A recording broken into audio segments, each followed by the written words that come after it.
thepeople.com. This is WQAM-FM and HD1 Miramar, Miami, Fort Lauderdale. WQAM-AM Miami, an Odyssey sports station. The home of champions.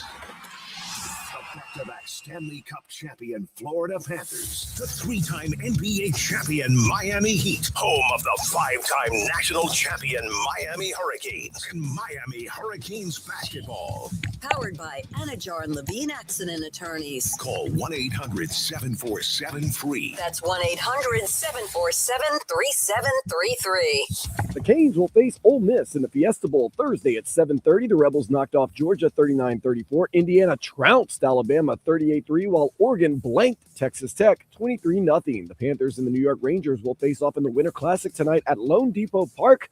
It's a little Havana. Matthew Tkachuk will not play. Puck drops at 8. Dolphins have brought in Troy Aikman as a consultant to help them pick their next general manager. Miami faces New England Sunday at 4:25. The Heat, winners of now 4 in a row after defeating the Pistons in Detroit last night, 118-112. The Timberwolves come to town tomorrow at 5, and Lamar Jackson says he will play for the Ravens Sunday when they face the Steelers for the lone playoff spot still available in the AFC. On to weather, brought to you by your Lexus December to Remember sales event. Get offers on select models now through January 5th. Learn more at Lexus.com. Going to be a little chilly today, in the mid-60s right now, and slight chance of rain. I am Dan Day, and it's time now for the Joe Rose Show here on 104.3 FM WQAM.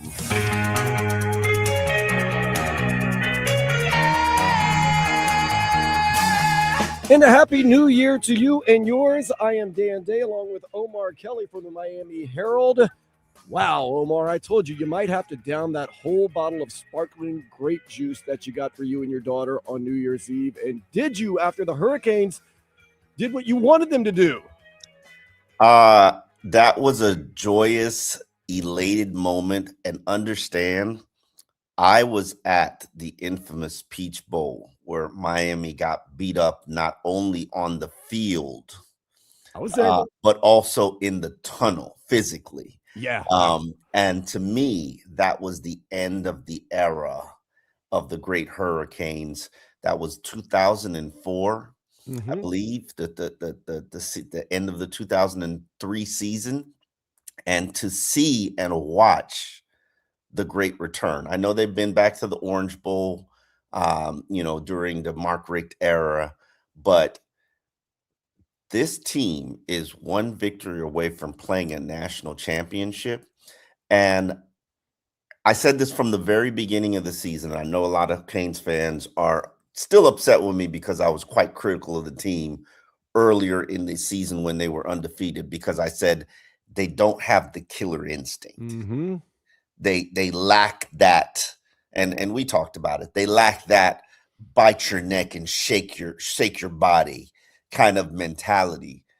But I'm at the point now where I knew they had the talent, but I think those 2 losses for them were important because it taught them how important taking care of business is. I heard something. I think QAM had it.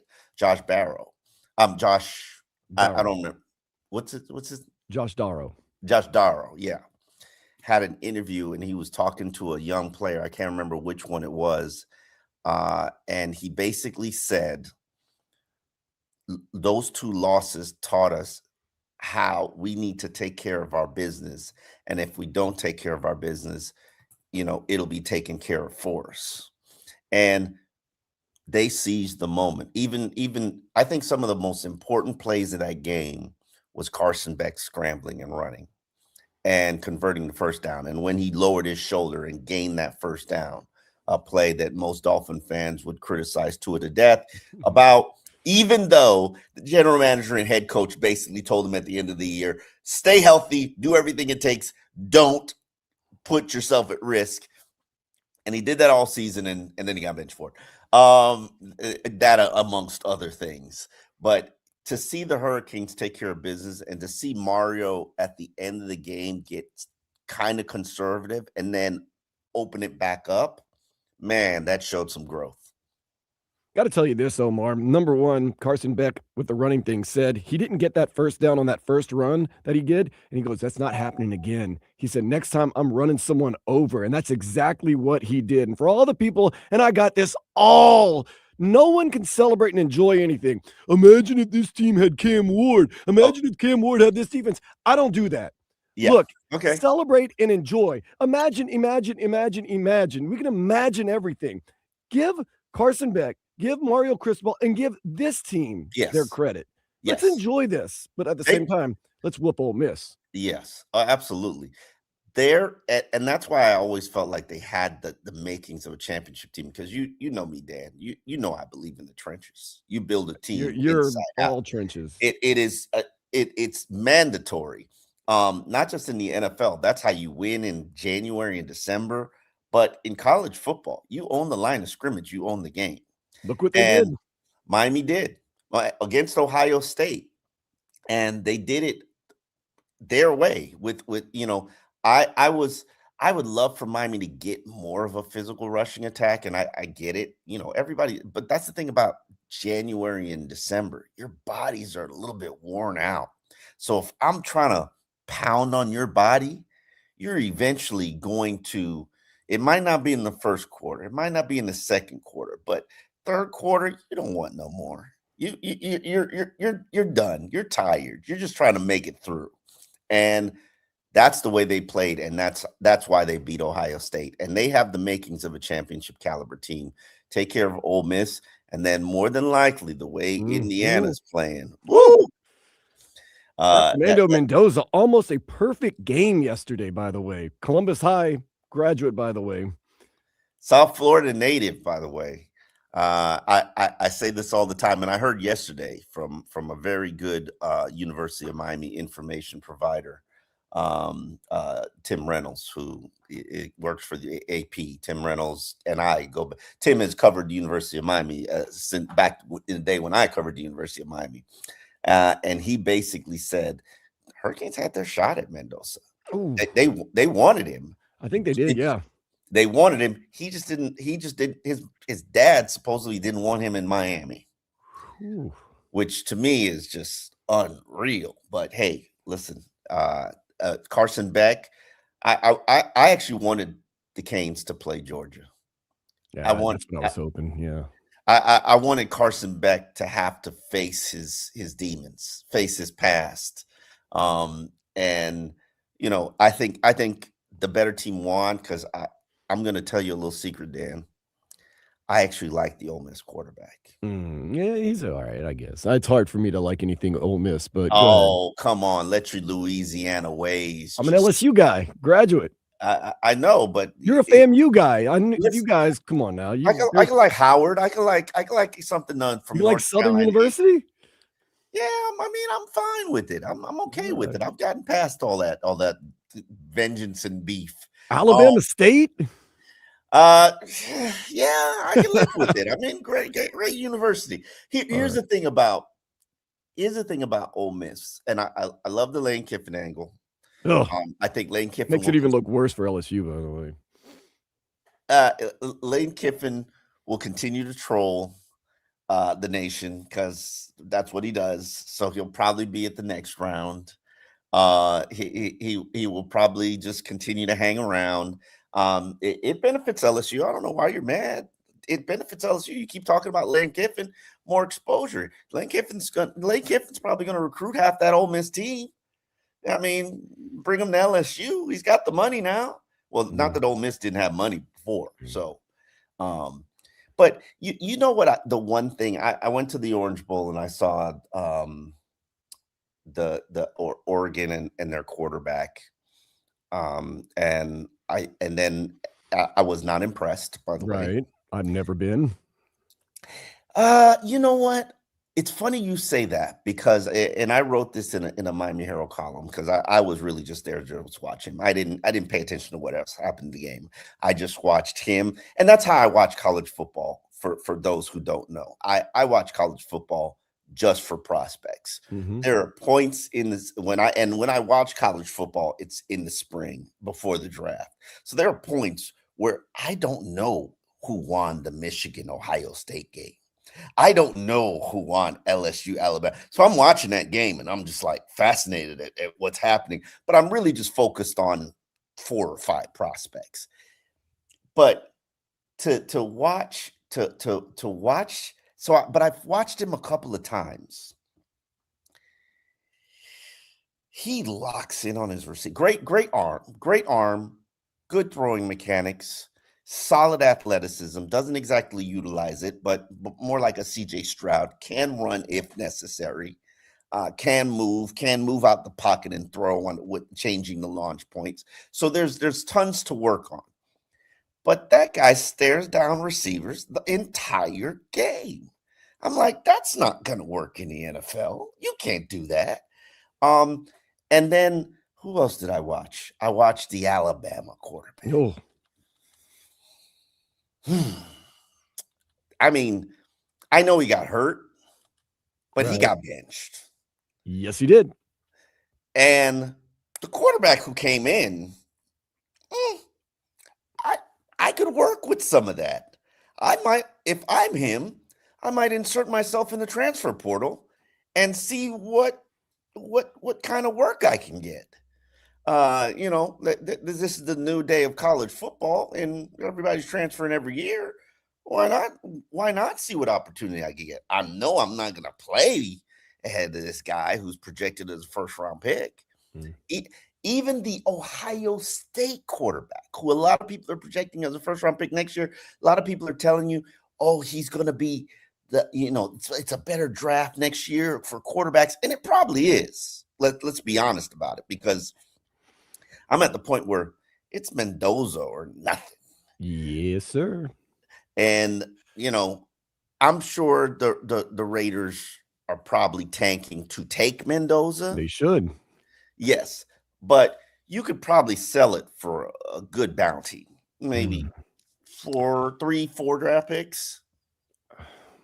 Look, let me tell you something about Fernando Mendoza. He's that type of guy that everyone discounts. Coming out of high school, not highly recruited. Goes to Cal, goes to Indiana. No, he wasn't. He wasn't at Cal. No, I'm saying people were. Oh, okay. Yes. Wins the Heisman. There was nobody else. Goes out there and whoops Alabama. Well, yeah, still. Man, he is 6'4", as smart as you can get. His IQ in football is unbelievable. Says all the right things. It's refreshing at the end of the game when they interview him, the way he carries himself, the way he holds himself. I think it's a little corny. It's going to be discounted forever until he gets into the league, plays with the Raiders, and makes the Raiders a winner, and everybody's still going to go, maybe. Yeah. I think he's a little corny, Dan. Yeah, too wholesome for me. I got you. It's not wholesome. It's just corny. He reminds me a lot of Andrew Luck. It's just now if you win on the field, that's all that matters. That's all that matters. Well, I mean, because realistically, Tua is a little bit corny, but yes. But he won back in the day. Woo! I just saw him throw a dart. They're replaying the game right now, by the way. Yeah. I should turn on TV and watch. He's 6'4". Yeah, he's got a strong arm.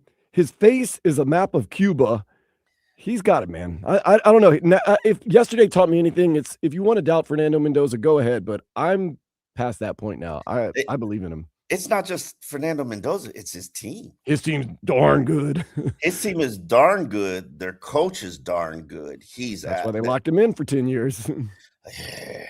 If I'm Steve Ross, I know a 10-year deal is really hard really hard. 10-year deal, and it's like close to 11 mil a season. So, but you could tell that's a head coach. That's a guy. That's the guy that players want to play for. And I'm sorry, I'm going for him. If Nick Saban can coach the Miami Dolphins, why can't Cognetti? We'll see. Is he more of a college coach as a pro coach? I don't know. You'll never know until they get there. But the college ranks is just like the pros right now. That's free agency every year. It might actually be easier to be a pro coach than a college coach right now. I 100% agree with you, because you got players locked up for 4 years. Mm-hmm. College, it's every year's a free agency. Every year's you're negotiating. But man, the Miami Hurricanes, you called them out, and as I was watching the game, and once again, I watched the game kind of passively because I was DJing a party at 26 Degree Brewing in Pompano Beach. But you called out the guys like Akeem Mesidor and Ruben Bain Jr., and from the get-go, Yeah. they answered you right away. Yeah. They went after the quarterback. They lived in that backfield right away. You said, Carson Beck, show me you're worth the money. I thought Carson Beck did everything that it took to win that game. And you said, uh, Fletcher, run the ball with some authority. He did have a fumble, but he was tough. He was strong. Yeah. This team showed toughness, man. And look, we live in this day and age where you said you want him to grab him around the neck and, kill him right away. There's only one team out there that, bites you around the neck and kills you right away. That's Indiana. We live in a day and age where it's not like that anymore. Even the best of best teams, other than Indiana. I'm trying to think. Did Alabama's Nick Saban teams do that? Yeah, they didn't leave their prey around. They didn't play with There was games. Of course, it's in the SEC, and it's a long run, but there's Yeah. only one SEC team left. After all that was said and done, one SEC team left, and Miami can take care of that business. That's on Thursday at the Fiesta Bowl. That is going to be something right there. And I'll tell you right now, Oregon has no chance with Indiana. No chance. Famous last Zero. word. Even Now, though remember, they played earlier this year. Be a battle of the top quarterbacks potentially in the draft, even though there shouldn't really be a battle. But I have talked to evaluators who think has more upside than Mendoza, which is crazy. No. I watched the game earlier this year where Indiana went into Oregon and were by far the better team. Neither quarterback was really good. I watched that game as well. Neither quarterback was very good in that game. Yeah. But let me tell you, Indiana went into Oregon earlier this year, and they were by far the better team. It was not even close. But there's something about these revenge games that I've been burnt so many times in these revenge games where we're the better team, but you catch each other later in the year, and it's not about winning the regular season game. It's about winning the important game. And maybe, just maybe, Oregon can sneak by and find a way, but we're not worried about that right now. We're worried about the U taking on Ole Miss. What a matchup that is going to be. Look, Mario Cristobal, I told you, Omar, no secret to his game. He's got the game plan that he's used towards the end of the season on. We're going to be physical, which you said in the trenches, number one. That's no secret. We're going to run the ball. We're going to have our quarterback make plays when he has to make plays. We're going to get the ball to Malachi Toney as much as we can to make a big play here and there. And this defense, I mean, the safeties, secondary, I told you it was going to be important. They were fantastic. They were fantastic. Absolutely. And the front line, they set the plate for everybody. So every quarterback that they faced this season has felt their presence. And I'm turning a little bit on Ruben Bain. I felt like it was going to be a stretch for him to be a first round pick because he doesn't have those quick twitch elite traits, athleticism. There's a nastiness to him that you got to admire. And he manhandled some very good offensive linemen at Ohio State, and that was impressive. Omar, you are a trenches guy, and I have a very important question for you, but I'm going to ask you on the other side of the break because this is a question that if I ask anybody and trust anybody, it would be you. So hold tight. We got a trenches question coming up that may determine the fate of college football. Next, it's Omar Kelly, Dan Dave, Joe Rose Show, 104.3 FM, WQAM. Damn it. All right. Hey, I want to tell you about your South Florida Chevy deal.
Okay, I'd like to hear them then. On FM 104.3 or on the Odyssey, iHeartRadio, or TuneIn apps. Same great shows, same great games. Plus, you can use the rewind feature and listen to anything you missed. Go for it.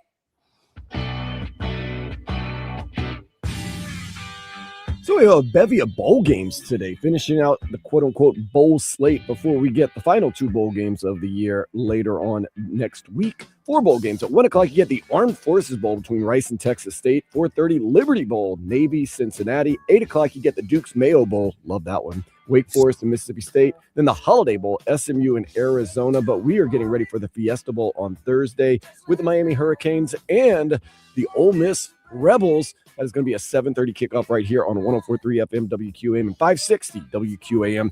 Joined by Miami Herald's Omar Kelly. Omar is a trenches aficionado, a trenches expert, a guy who literally goes to games, and I've seen him in the press box, watches the trenches, and then looks up at the TVs and watches the replays whenever there's a big play. That is correct. After watching whenever there's an offensive play, that's not a run. You can follow a run from the trenches, but the passing play, if it's a completion, you can see what happened afterwards. But generally, I can, and it happened yesterday. I can predict whether or not it's going to be a big play based on what happened in the trenches. If a quarterback is given time, then I can start looking down the field because usually a receiver is open. And if you can find that receiver, you're pretty good quarterback. But yeah, trenches dictates everything in football. So with that being said, after watching the Miami Hurricanes over the past year, and especially against Ohio State this past New Year's Eve, do you believe Miami has the trenches? Because Mario Cristobal has said it. We're built from the trenches out, which is logical. Do they have what it takes in the trenches to win against Ole Miss? And then let's not get too far ahead of ourselves, but possibly win the national championship. Absolutely. They have the talent to win the championship. There's no question about it. They've got every element that you need. A veteran quarterback. He's not sensational, but he's grizzled. He's veteran. He's hard to rattle. I know LSU did rattle him a little bit, but he's generally hard to rattle. They've got a running game. I wish we were a little bit more physical. But Mark Fletcher is pretty good. They've got Tony, who absolute playmaker. They've got tight ends too, which is impressive. The trenches, the offensive line, that might be the best offensive line in college football, might be the best offensive line they've had in Canes history. And I know that includes Brian McKinney's offensive line. But if you look at what went to the pros that year, it was McKinney and maybe Romberg. Romberg had some seasons in the NFL as a backup. There are about 3 starters on this Canes offensive, 3 NFL starters on this Canes offensive line. Defensive line is wise as well. Jalen Phillips and the kid that went to Buffalo, they were Russo. Yeah, they were a pretty good line, pretty good talent, top end talent. We could do Vince Wilfork's line, but a lot of those edge rushers didn't really have much of a NFL career. But Bain and Mesidor, both of them are first-round picks. I was going to say, going into the first round, you could easily see Bain, Mesidor, and, of course, on the offensive side, Francis Malianoa. Has he impressed you? Of course, I mean, he is very impressive, but he has to be a home run for any team that drafts him. Yeah, the only thing is he's a right tackle. The left tackles, there's a premium put on those guys, even though a right tackle is significantly important. I think he will be selected somewhere in the 20s. Oh, wow. But first round is first round. Let's be real about it. But would the Miami Dolphins benefit from maybe Francis Malianoa dropping to the 20s? I'm Bain is a very scheme specific player. I think he's a 3-4 end. And I think he's not an edge rusher. He's not an outside linebacker. Maybe he could be a traditional 4-3 end. It depends on his athletic traits, whether he's quick twitch or not, but he is definitely a 3-4 end. And if you think about it, Dolphins could benefit from a 3-4 end. Oh, no. I don't really think that they have one on this team right now. We tried to get a couple of them. And if he's there at pick number 10, 11, 12, 14. yeah, I mean, I expect the Dolphins to win Sunday. So Yeah, I do too. Pick number That'd be 14. Yeah, pick number 13, 14. 14. Yeah, I everybody wants Malinois to stay here in South Florida. Yeah, I don't think he'd be a rookie starter. And truthfully speaking, I don't think and this is incredible for me to say, if they re-sign Cole Strange and James Daniel comes back, which I expect him to because of his contract, they're pretty set on the offensive line. They are really set. I'd even re-sign Liam Eichenberg back if he's going to be healthy. Clearly minimum-esque deal. But between Andrew Meyer, who really had an impressive game as a rookie starter, I think they've got one hell of an offensive line. Patrick, the weakness on the offensive line to me is Jonas Savaiinaea, and he's made leaps and bounds. Yes, he's still not good, but he's made leaps and bounds. He's still not good. I was going to ask you. Is the future bright for Jonas Savaiinaea, or has he really showed you something? But no, not yet. No, I'd still be looking to replace him. I think Cole Strange might be better than him. I definitely I'm excited the fact that they will likely have a new GM because you need some fresh eyes on that team. And when you get some fresh eyes on that team, Jonas Savaiinaea, I'm not sure you're a starter, brother. And I'm curious to see what happens moving forward. But the offensive line, this is sacrilegious for me to say because everybody knows how obsessed I am about offensive line and trench play. I think the Dolphins are good. I think they're good. I think I think we can focus on other things. The offensive line is good for the Miami Dolphins. Coming from tell me a unit that's playing better than them right now. No one has gotten better throughout the season than the offensive. No one's gotten no. We're not even talking about improvement because I can tell you that the defensive tackles have improved significantly, but the offensive line has been carrying the team for the second half of the season. Wow. I mean, you could give Devon Achane a ton of praise, but how many times was he 5 yards down the field before contact? Yeah, I mean, Devon Achane's down the field before anybody even close to him. Yeah, and that's not speed, that's blocking. They are mowing people down. Andrew Meyer, I was quite impressed. He was taking on the best nose tackle in the NFL and was moving him. And I was like, holy crap, your first NFL game, this is what you're doing? I am impressed, young man. You warned us. You said, watch out, this Andrew Meyer is something. And we said, man, being good in practice isn't being good in a game. Yeah, no. But he was really good. I thought we were going to get an Ethan Bonner type situation where, he's the fastest player on the team. That was a joke the whole time. Ethan Bonner and Tanner Connor. Yeah, they fooled us quite a bit. I think that was an inside joke for Tyreek Hill and those guys. Like, I really think fastest guy on the team. He's really the best player. I hate going up against him. Guys on the team. Come on. He is contributed. He's probably responsible for the Washington win because he recovered the fumble created the fumble and recovered it on a kick return. What game did he have the one-handed interception in the end zone? Remember that. It was maybe the Saints game. No, it wasn't that soon. Jets, I think Jets Jets. No, that was at Jets. Yes, it was at the Jets game. Ethan Bonner's got some talent. Would I say he's an NFL starter? No. He needs to work on being a gunner. And once he can lock down a gunner spot, you can be in the league for about 6 years. You wait for your opportunity and it'll eventually come. And one quick question, please don't bring me down too much. Chop Robinson, is he an NFL starter? Why'd you have to ask me about Chop? Well, it's a first-round draft pick. Yeah, but you guys get obsessed about where a player is drafted. I'm sorry. First round does not guarantee you're going to get a hit. You got a 33% bust rate on first rounders. Chop is not. You got a 66% chance of hitting. No. I'm sorry, 33% hit rate on. Hit rate. Okay.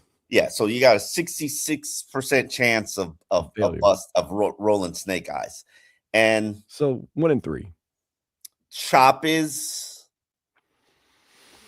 needs some work. Okay. But is there potential there? There is Because we potential. saw some stuff. We saw some stuff, especially What throughout this year? season, but especially What year? last year. His first year at the end. Yeah, you saw a lot of pressures. Did you see a lot of sacks? Do you see a lot of Well, takedowns? they said that's not why they drafted him. They Yeah, drafted him. well, and that's why you need better talent evaluators at the head of this organization. I'm glad you bring that up because there has been a little something going on with the Miami Dolphins behind the scenes.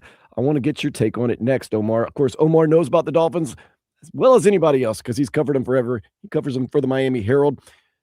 Interesting things going on with the Dolphins. Could they be moving in the right direction, or is it just smoke and mirrors? We're going to find out about that next. It is Omar Kelly, Dan Day, Joe Rose Show on this January 2nd, 2026, 104.3 FM, WQAM. Want to talk about something else with you? Loctite. Oh, boy. I'm talking about Loctite Impact.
Or listen to WQAM on the Odyssey, iHeartRadio, or TuneIn apps. Don't miss a thing.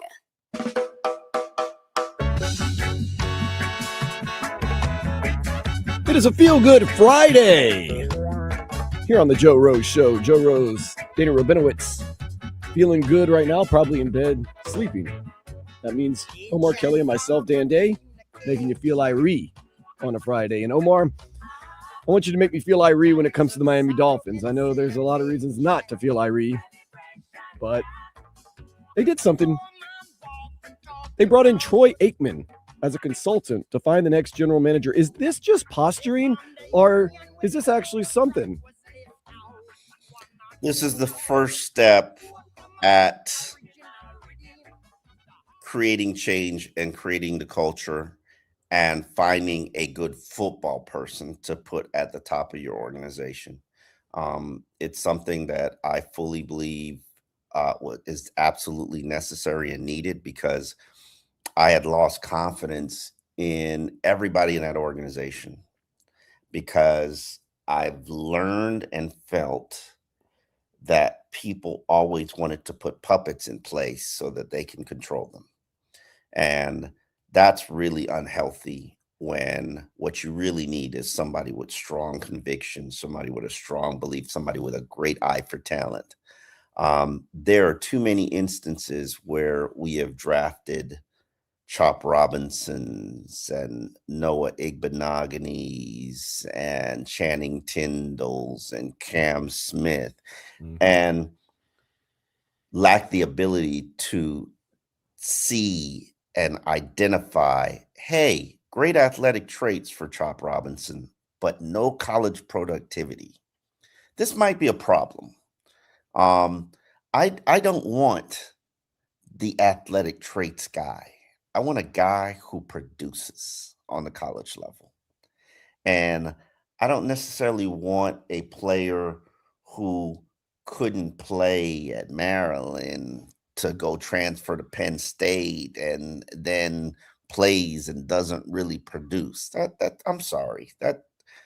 And this is not a hit job on Chop Robinson, but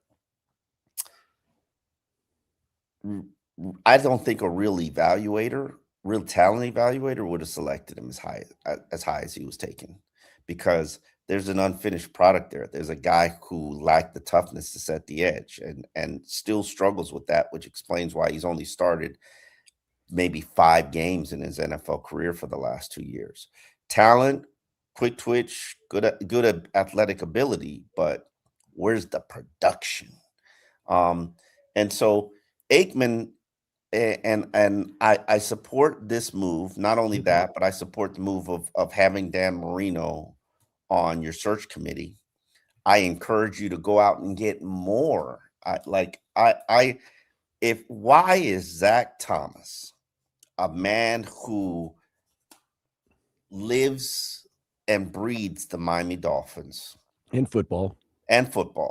Not really football anymore, because he's, Zach's day trading and riding his bike and raising his family. I know he wouldn't, want to be involved in a day-to-day operations thing. But are you telling me that Zach Thomas wouldn't be able to identify a coach that can help and relate to players and motivate players? And that's what I'm sorry, I've been here for the Cam Camerons and the Joe Philbins and Adam Gases and the Brian Flores and the Mike McDaniels. And very early, I could tell you something was wrong with all of these guys. Cam Cameron, how could you interview him and think that he's a leader of men? Joe Philbin, how could you interview him and think that he's a leader of men? Adam Gase, I think, was able to lead men, but he didn't have any real productivity as an offensive coordinator in the NFL. Yeah, you did a good job. Peyton Manning, do what you got to do, and I'll sit back and that's Peyton Manning. Let me know what you need. Yeah, let me know what you need, Peyton. You need me to break down this film for you? Okay, I got you. You need a brisk iced tea? I got you, man. Here you go.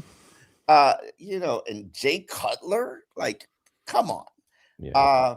Brian Flores, there was just a personality quirk and I think we've all learned about the Bill Belichick disciples. I think we've all learned it's a rotten tree. And Mike and unfortunately, Steve Ross was the last to learn this. And I mean, Mike Vrabel. But he played for Belichick. He didn't coach for Belichick. People don't realize that. He did not coach for Belichick.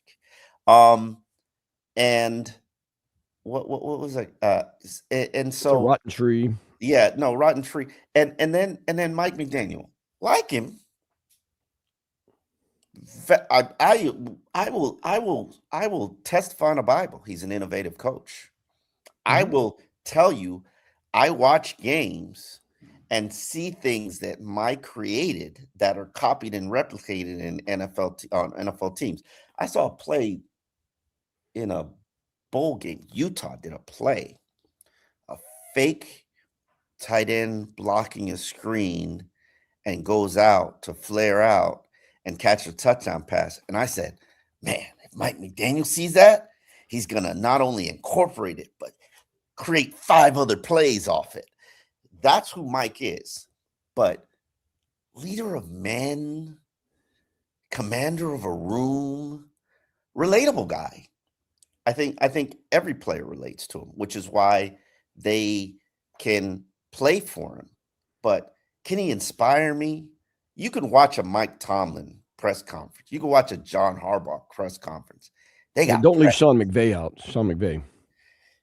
Yeah, they got presence about them. Mm-hmm. And the one thing that Mike doesn't have is presence. And Zach Thomas would be able to bring that up in an interview room. So, but great that Dan's going to be in there. Great that Troy Aikman's going to be in there. And from what I'm hearing, Troy Aikman is in the mix. He's not a candidate to become the general manager or at the top of the organization. Troy Aikman makes $30 million doing TV. Yeah. Why would you want to work harder for 1/3 the money? Yeah. So please, people, like this is an effort to get closer to Steve Ross. So maybe you can be in some business connections when Ross is building his next city. You could be offered an opportunity to be in the deal, but Aikman has the connections that you need. That's what I was going to ask. What are his credentials that make him the right candidate for this job, for this search committee? I heard he's very well connected in the NFL, and he also has, the whole announcing, and he knows things. But is he the right guy to help find the right person or persons to be the general manager for the Dolphins? He is. I was surprised, and maybe they have. I felt like when they fired Chris Greer, they should have been hiring a consultant long time ago. Immediately, yeah. If they didn't hire a consultant, and that's part of the problem that Steve Ross has had. You need somebody connected, a consultant, to make those calls, make those connections, have those conversations, and that's why we got slapped with tampering for Sean Payton. A consultant should have been doing that for you. Mm-hmm. A consultant that you don't have a text history with Sean Payton and his agent, tampering. Let the consultant tamper for you. So I'm glad that they're hiring a consultant for this search. He has traveled and been talking to, interviewing, knowing people in the NFL for probably 30 years. I've covered the NFL for 18 years, and guys that I've known as graduate assistants are now head coaches of college programs and head coaches of NFL teams. So imagine if I'm not even Troy Aikman. So you get those connections over 30 years of traveling and meeting with teams and organizations to broadcast games and sitting down with every head coach and sitting down and interviewing some of the great offensive coordinators, and you could tell who has presence and who doesn't. And so I'm pretty sure, just like I have a list, Troy Aikman has a list of people that Steve Ross should probably be able to sit down and talk to. And more importantly, he Mhm. can make a call that can connect him with somebody who can tell him who is the next Cohen, who is the next Stefanski, even though I'm not a huge Stefanski fan. Okay. Who is the next Mike Tomlin? And realistically, that's who Mike Tomlin, John Harbaugh. If one of those guys get fired, Immediately. I'm full court precedent. And you can tell Mike McDaniel, I'm sorry, but you got to go. We got to get this guy in there. I mean, that's another thing. You got to figure out if you could close him first. Right. I don't know. Still, might just do that altogether and figure it out afterwards. But what I want from Troy Aikman is not only, yes, he obviously has an eyeball. He obviously can get you in the room with anybody that you want to be in. But can he, maybe since he's an outsider coming in and then he's going to leave, so he doesn't have this worry about tenure or holding his job, maybe he can go to Stephen Ross and help Stephen Ross get out of his own way and say, look, you can't sit down with these guys or girls and say, you need to keep a coach or you need to keep a quarterback. Absolutely. You need to unhandcuff them because he's not beholden to Stephen Ross because, like I said, this isn't a long-term job. He's going to go back to working on TV and doing his thing. Can he possibly help this Dolphins organization get out of their own way sometimes? You know what's interesting? When the news came out, the first thing I thought about was the fact that I personally believe, and I'm sure people will argue against me, but I personally believe that Troy Aikman's starch hard criticism of Mike McDaniel in that Penn State game is part of the reason why Tua was benched. Because if you asked hard questions, and I understood why they did not run an up-tempo offense. I had always worried about it, but Tua has led the team on game-winning drives. But there are instances in practice where they put up these situational periods. 4 minutes left in the game, you're trailing by 8, you need to score a touchdown. And the majority of the time in those situational periods, Tua would throw an interception to the cornerbacks because his out trying to get to the sideline wasn't thrown on a rope, or the cornerback. Tua was kind of mobile before this last 2 seasons. Let's not come on. Let's put some respect on him. He was the number 1 high school dual threat quarterback in the nation at one point. So let's not disrespect him and say Tua couldn't move. Tua wasn't able to move anymore, and whether it's the hip injury or he blamed his ankles, I don't know, but I really don't think it was mobility. It was more, and I don't think it was the concussions. To me, it's more hip and it's more velocity on his throws. As it has been related to me, he's a pitcher who had lost his fastball. If they know you can't put it over the plate at 90 miles per hour, they stop looking for it. And that's the same thing with defenses. Defenses didn't need to come out of zone against Tua, and safeties didn't need to go past 40 yards because he wasn't throwing it past 40 yards. They could backtrack 15 yards and stop there and just watch everything in front of them because Tua wasn't throwing it over their head. Or if he was, actually, let me correct that. If he was throwing it over their heads, they were going to have an opportunity to recover because it wasn't getting there fast. No. So, or the receiver would have to kind of slow down. Which was very evident against the Chargers when Waddle got wide open and he had to come back for the pass a little bit. And Mark Schlereth was like, and that's totally fine. That's totally fine. As long as you don't overthrow him. We should have known right there something was wrong. It is what it is. But to finish the point, the fact that Aikman heavily criticized Mike McDaniel which led to questions that Steve Ross had that led to the benching of Tua Tagovailoa, um, makes me feel like, hey, change is coming, and change is definitely healthy around here. So we're going to take a break, Omar. We're going to talk about this change for the Miami Dolphins and what the Miami Hurricanes are doing right. I mean, it's a new year. It's new everybody, new everything. Hopefully, maybe for the Miami Dolphins, a new type of attitude that can get us a playoff win, maybe even more than that. And we'll discuss that next. Omar Kelly, Dan Day. This is a Joe Rose Show on 104.3 FM, WQAM. I want to talk about Baptist Health South Florida and that sports medicine program they have. You talk about word of the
Powered by Anajar and Levine Accident Attorneys. Call 1-800-747-FREE. That's 1-800-747-3733.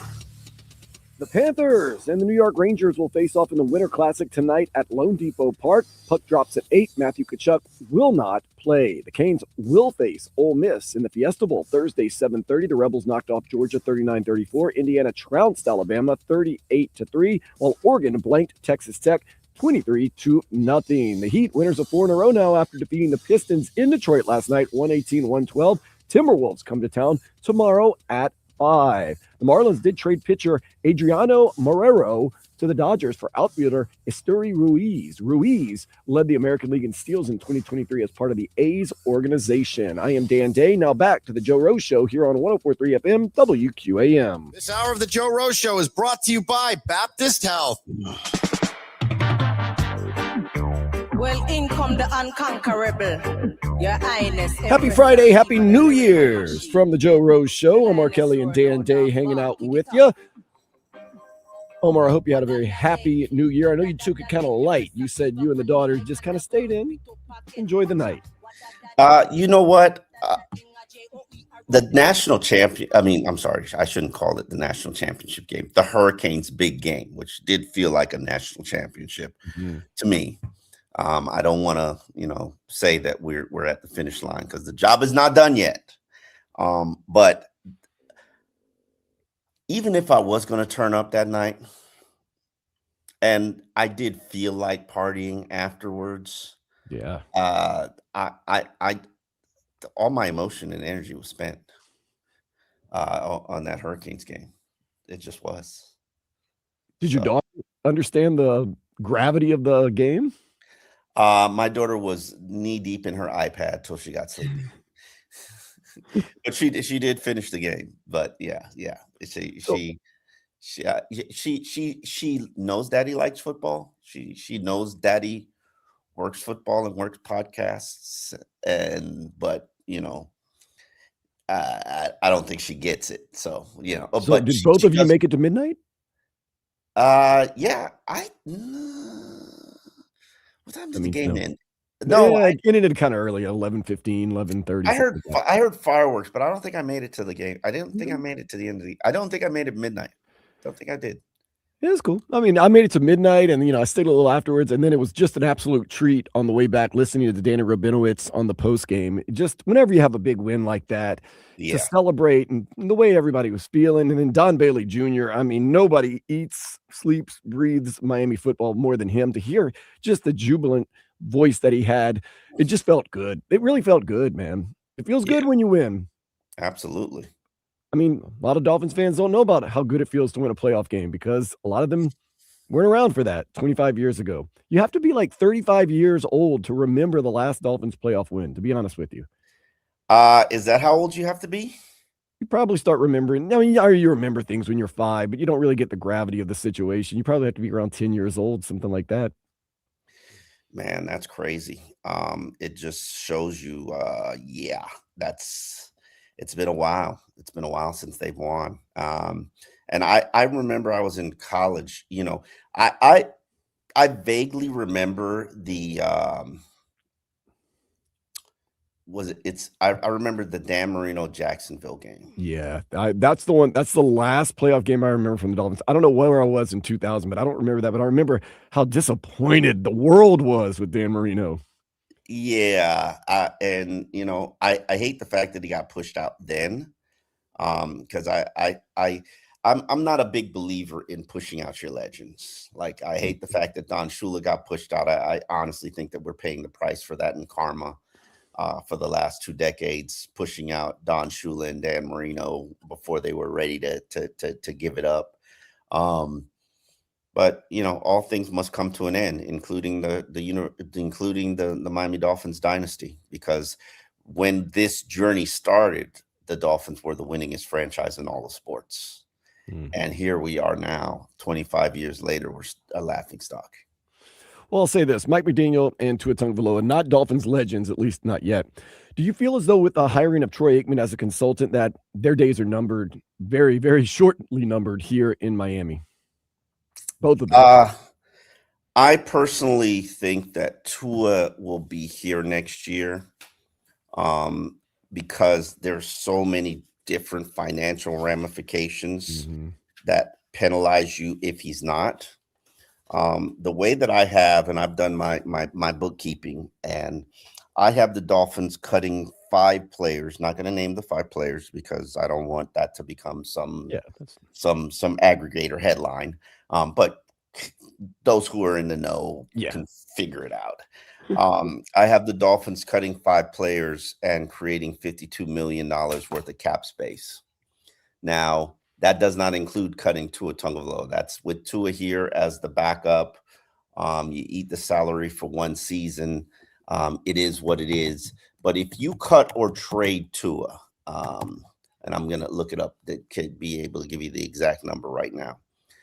If you cut Tua as a post June 1st cut, you'll be taking away $11 million of that cap space. If you trade Tua, you will be, if you trade Tua, actually you'll be gaining $11.2 million, which it's not that bad of an idea now that I think about it. Let's see. Post June 1st trade, it's a $42 million gain. But that's, I mean, who is really taking on a $54 million contract for Tua? The NFL loves reformation projects. No. And there's a guy in Minnesota that seems like he can work with anybody. Yeah. And maybe JJ McCarthy not staying healthy. Maybe. I'm sorry. Andrew Van Ginkel goes to coach Kevin McConnell and goes, hey, look, this guy's pretty good. And Brian Flores. Oh, yeah, that doesn't work. Okay. You're right. Even Indiana, I think Indiana will figure out their situation one way or the other. There are a couple of scenarios that are out there that are just going to be very interesting to follow. Geno Smith situation in Las Vegas. I'm not, big Geno Smith fan, so I'm not. I thought he was good. Yeah, I mean, maybe. I thought Geno Smith was good, and I thought Sam Darnold was bad. That shows you how much I know. Yeah. Then we get to Baker Mayfield. Depending on what happens with Tampa Bay, and I know Baker Mayfield's cold as hell right now, but he was once the hottest quarterback in the NFL. Talking MVP. Yeah. He's going to be he's going to be pushing for a new contract. More than likely, Todd Bowles is going to be fired, and it's going to be a restart in Tampa Bay. Who's going to be quarterback that restart? Are we going to, is Baker going to be in a 1-year prove it deal? It's a tough situation there. Then there's Deshaun Watson, who clearly Cleveland's going to divorce at some point, figure out a situation to weigh off that disaster. Maybe Miami could swap Deshaun for Tua. I doubt it, but to say it, I'd be okay with that right now. Tua needs a dome situation. I'm just going to be completely honest with you. He really just can't handle inclement weather. No, I don't think it's a matter of inclement weather. I just think it's a matter of he needs clean elements. And there's just you cannot live without velocity in this league. Yes. And Tua's become Chad Pennington. 2 shoulder surgeries in. The velocity is just gone. Really great, accurate, precision passer. But he's lost his confidence, and he's stopped throwing into those windows, and he has no mobility. He's basically just a sitting duck. I still think his biggest problem is his confidence. It's his mind, to be honest with you. It's his arm. You really think? I think you saw guys like Drew Brees. Problem number 1 is the arm. Problem number 2 is confidence. Yes, you're right. The thing is, once you lose your mind, you're done. In any sport and in the world in general, once you lose your confidence and you start overthinking and start doing anything, you're done. And I think that he could. I'm trying to think of examples of guys who've come back from lack of confidence. I mean, Sam Darnold is the obvious one because remember they caught him on I'm seeing Monday Night ghosts. Football saying, I'm seeing ghosts. That's because Adam Gase, and How did they get that? That had to be one of the worst TV moments for an NFL organization. Yeah.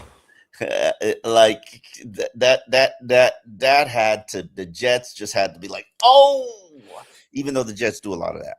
They First of all, let's give credit to the TV, the technological advances. They catch everything for better or for worse. I mean, should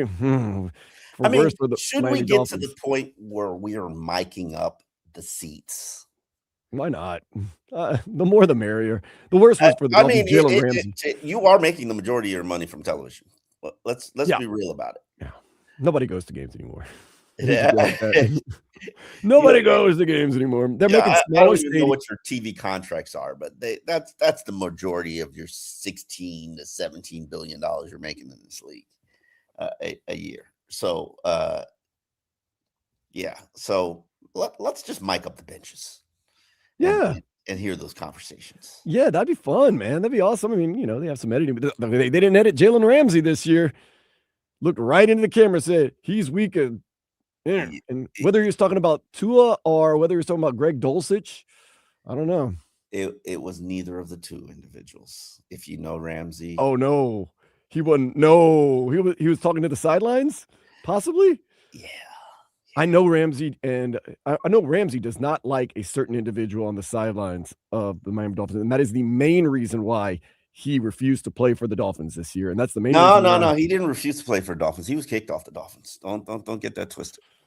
He does not like a certain person on the sideline. He does not believe in. I think in a year or two, because Ramsey right now, I mean, dude's a safety. A lot of people were saying, hey, he's lost a step. And, I want to say he made the Pro Bowl. Did he? I want to say. Let's see. I did Jalen Ramsey Pro Bowl. I don't know. Did he make the Pro Bowl as a safety? That would be crazy. But he is he's a very good player still. One of the toughest, most hard-nosed players that I actually know. And I think he's still a good NFL player, probably will still be a good NFL player for a couple of seasons. But no, he did not. He did not make the Pro Bowl. Okay. Maybe he's a Pro Bowl alternate. Yeah. But no, he did. No, he made it as a free safety. Yes, he is the free safety. I was right. Starter, too, by the way. Not an alternate, a starter. Well, damn. Yeah. What do we get for him again? Minka Fitzpatrick, another safety. Yeah. Wow. Okay. No. Don't do that. Don't do that. Don't do that. If you're comparing apples and oranges, and one Pro Bowl, one not. Well, I don't know if Jalen Ramsey would have played safety for the Miami Dolphins. We're talking 82 tackles, 3 sacks, 2 interceptions. I think that might be a name alone. Okay.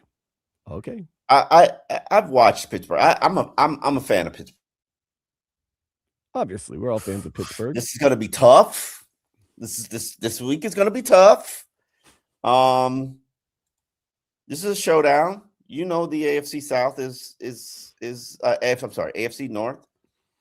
It's a knockout, drag out division. Yes, it is. Lamar Jackson says, "I will play." Yeah, that's tricky because I'm laying right into that back. You're getting a late hit, brother. Oh, he's wearing the flak jacket though. Oh yeah, okay, sure. That's gonna stop me from putting my shoulder into your back on a crack back. I'll take that 15-yard penalty. If you're the coaches, you say, guys, look, we need to be really careful today. They're going to be calling every single roughing the passer, every single late hit. Try not to hit him late. Try not to rough the passer. Just do your best. But if it happens, we'll live with the penalty. We can sacrifice a penalty or two. Or two. Yeah, or two. Yeah, I mean, 30 yards. We can make it up. But do I want Tyler Snoop Huntley on the field?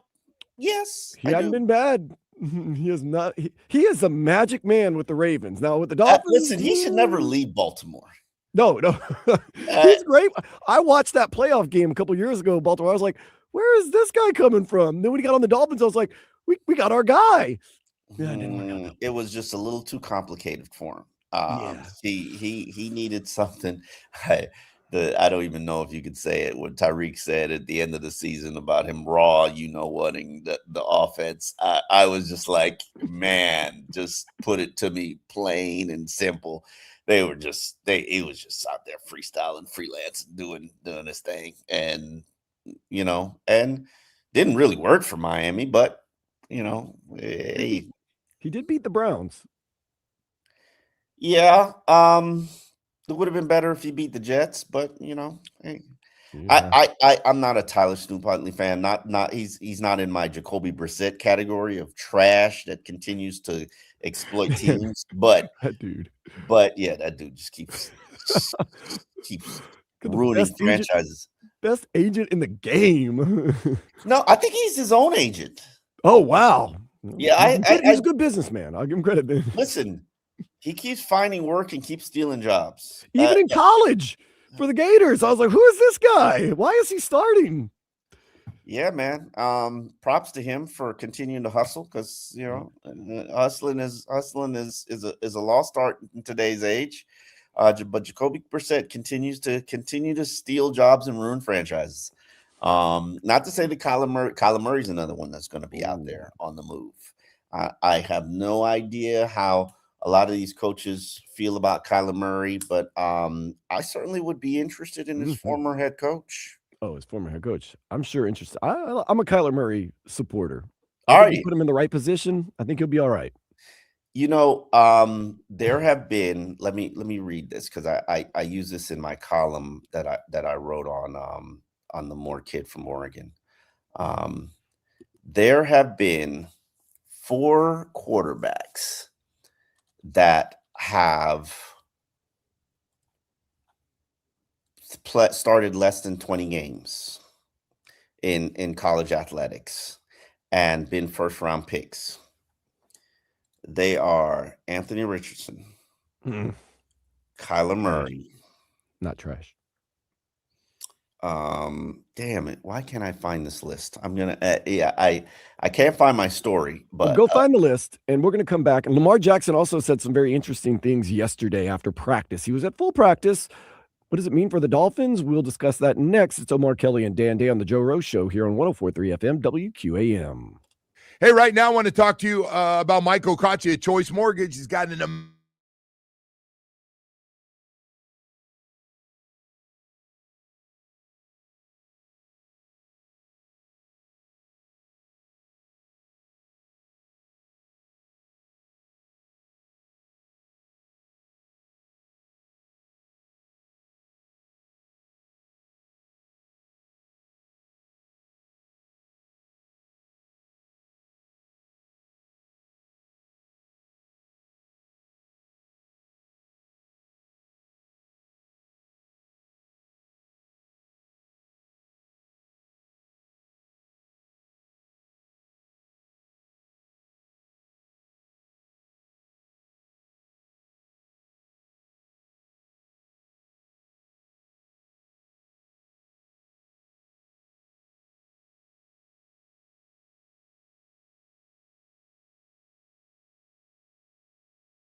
live or on demand. Plus, there's the cool rewind feature where you can listen to any part of any show you might have missed.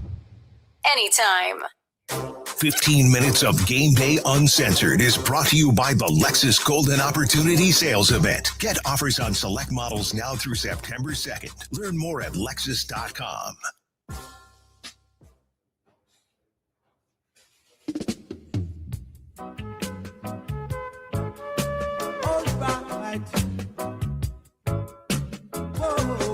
Never taking a vacation here at 104.3 FM WQAM. Joe Rose, Danny Rabinowitz. They'll be back on Monday recapping the Dolphins season. That's right. The season ends Sunday as the Miami Dolphins will go up to New England to take on the Patriots.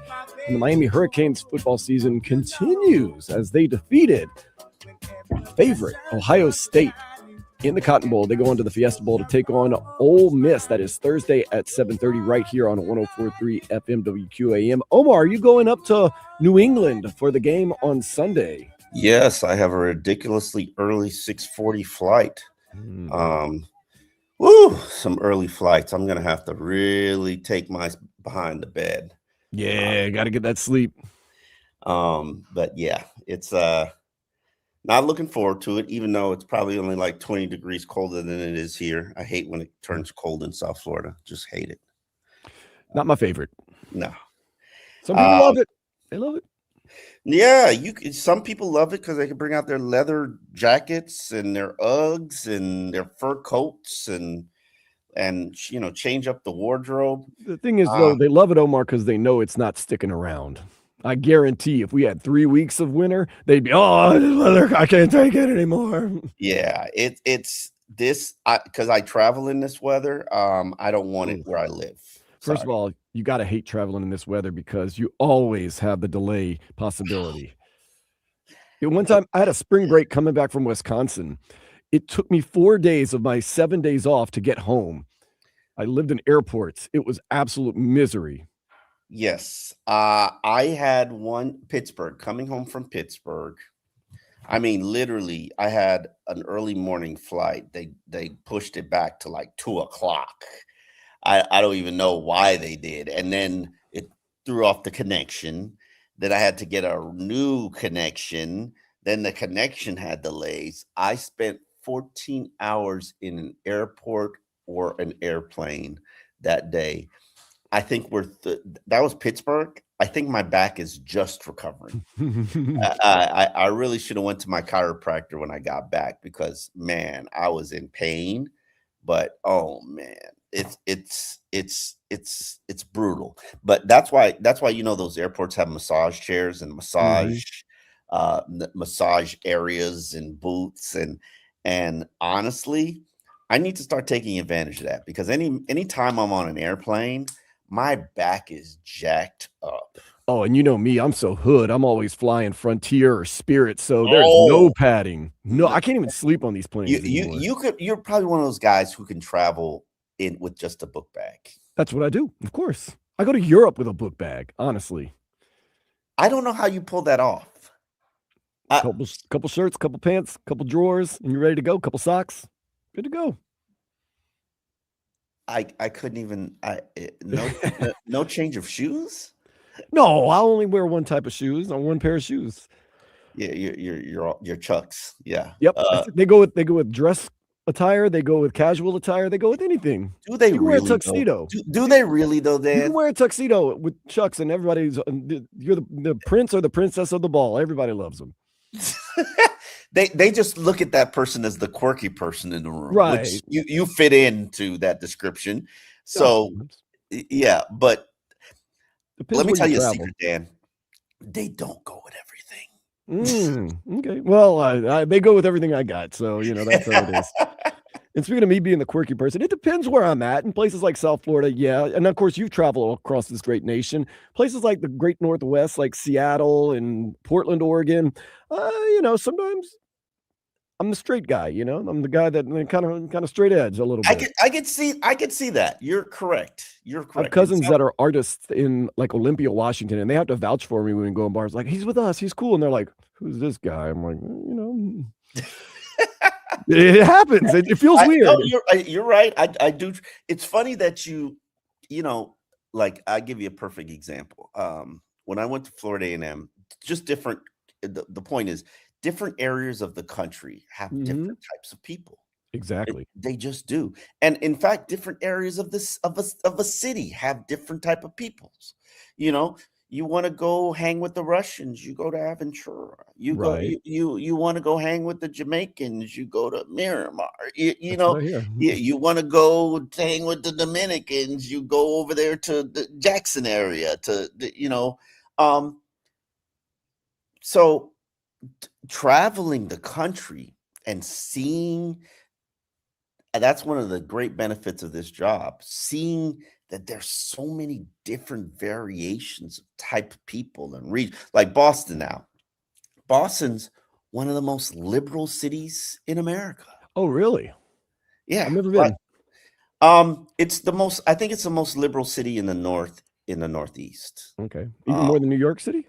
Oh yeah, absolutely. Okay. New York City is just diverse and unique. New York City is probably the most diverse city in the world. Now that I'm thinking about it. Have you been to Toronto? I've heard Toronto is very much. I have been to Toronto. Toronto is the clean version of New York. Yes. Right. Okay. It's like the watered down, purified version of New York. New York has still got dirty and grimy. Toronto does not.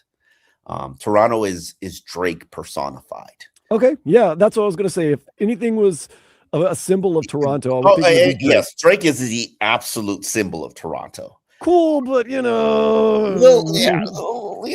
little corny. I like Drake. I like his music. Do I love it? Yeah. It's just the most diverse place in the world, and it's funny that when I travel the world, I would put Madrid in that kind of New York-esque feel vibe. You could just tell that certain cities are the New York version of that continent. And even London is not New York. London is not even close to London. I don't think I have a unique sense of what London is. London maybe comes off a little bit like Boston, but it's just the feel of different places. Just like you're saying, when you told me about Portland and Oregon and the South and Seattle and like the South, the Northwest, you're right. You would be a straight edge kind of guy. And we both agree that Miami is the best place in the United States to live. I'm starting to change my tune on that because it's becoming extremely expensive, unaffordable.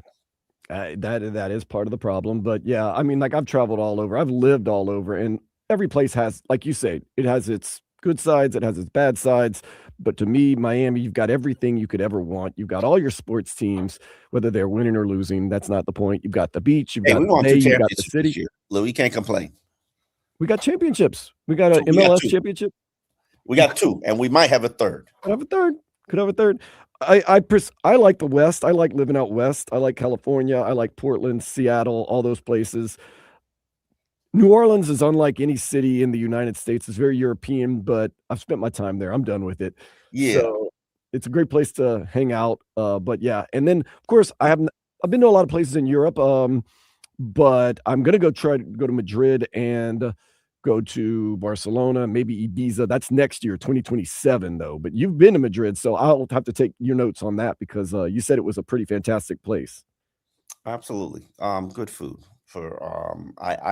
I can't compare it to anything other than New York, Madrid. I think I enjoyed Barcelona a little bit better. Did you go to Germany last year? No, I did not go to Germany. Oh, you missed out, man. Germany is fantastic. The people, the food, the culture. Seriously, and everybody agrees that goes. Like, so eventually go to Germany. Omar, you'll be beloved in the streets of Germany. I'm not going to lie to you. Okay. Beloved. I like that. Just for your great writing and insight. Just beloved as a beautiful person that you are. I'm telling you right now. But thank you. Miami is where we're at. We were supposed to get to Lamar Jackson, what he said. We're going to get into that next. Omar Kelly is with us from the Miami Herald. I am Dan Day. Joe Rose and Danny Rabinowitz will be back. Hey, we got Chris Perkins coming up at 8 o'clock. Ooh. Omar Kelly versus Chris Perkins, round two. Round two. Because if you heard round one, whoo, man, I had to step aside for about 20 minutes to the point where Perk even goes, "Welcome back, Dan." I said, I'm just letting this thing play out, man. I might just let it play out too. I'm going to tee you guys up and let it fly. But next, a little Lamar Jackson talk. What does it mean for the Dolphins? We will find out. Omar Kelly, Dan Day, Joe Rose Show, 104.3 FM, WQAM. And I like to talk about the SUV family. I like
It's a party, yes.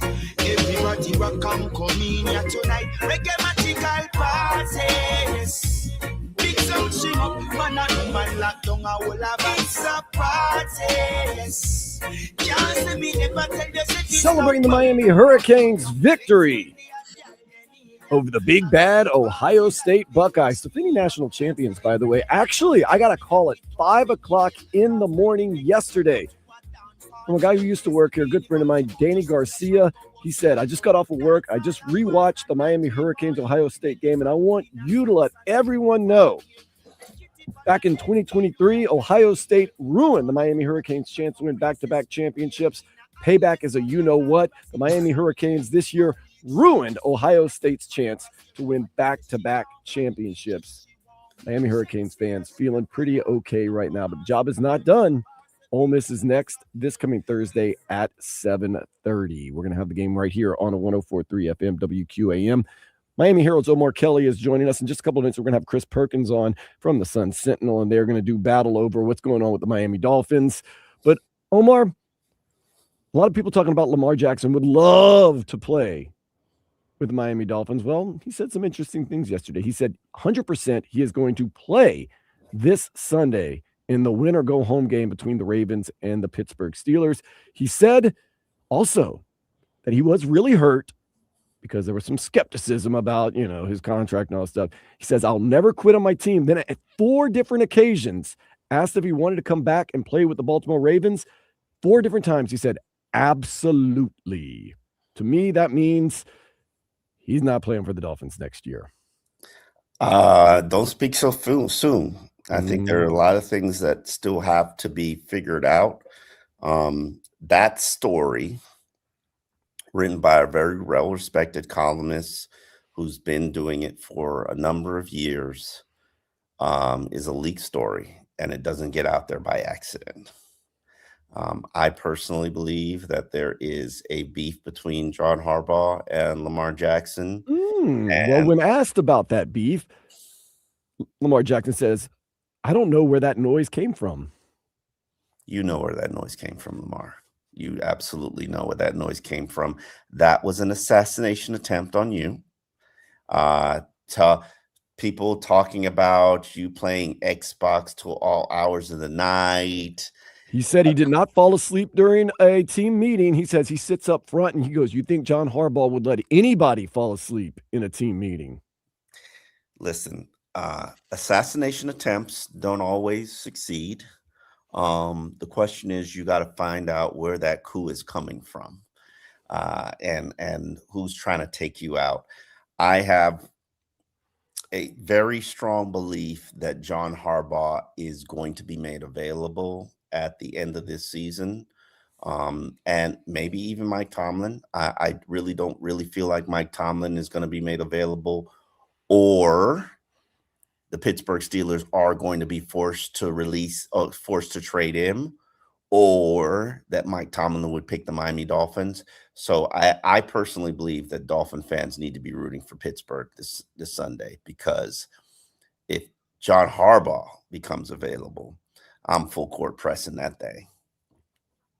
Is there a chance that Mike Tomlin, we talked about this, with his connections to Brian Flores, maybe he would pick Brian Flores' brain about the job, or would it just be one of those things where there's only a certain amount of jobs available and this is the best position for me that he would? Mike Tomlin? Mike Tomlin, yes. I don't think there's a chance in hell Mike Tomlin coaches the Miami Dolphins. Wow. Why was that? If we're going to stack up jobs that are out there and are available, let's just play this game. Let's do it. Okay. We got Tennessee. We got the Giants right now, correct? So Tennessee is cool because you got Cam Ward and you got draft picks. Absolutely. The Giants, do you believe in Jackson Dart? But let's put a pin in that, because we also do have a very young, inexperienced female owner. That is, I'm sorry if that hurts people's feelings, but that's not an attractive element. Steve Ross. She's also apparently a weekend warrior. She flies in and out for the games. She's not always there. Steve Ross. Yeah. And mind you, I'm not a big believer in the owner needs to be in the building. This needs to be his full focus.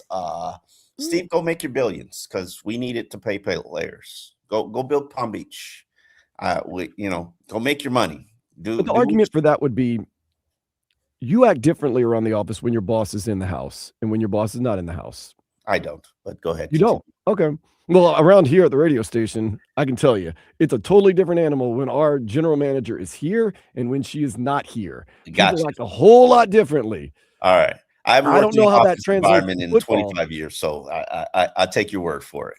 I don't know how that translates to football. Maybe the owner, I honestly believe most of the time the owner, best thing to do is get out of the way of the people who know what they're doing. And open up your wallets. That's the type of owner I want. Do I need a Robert Kraft? I'm sorry.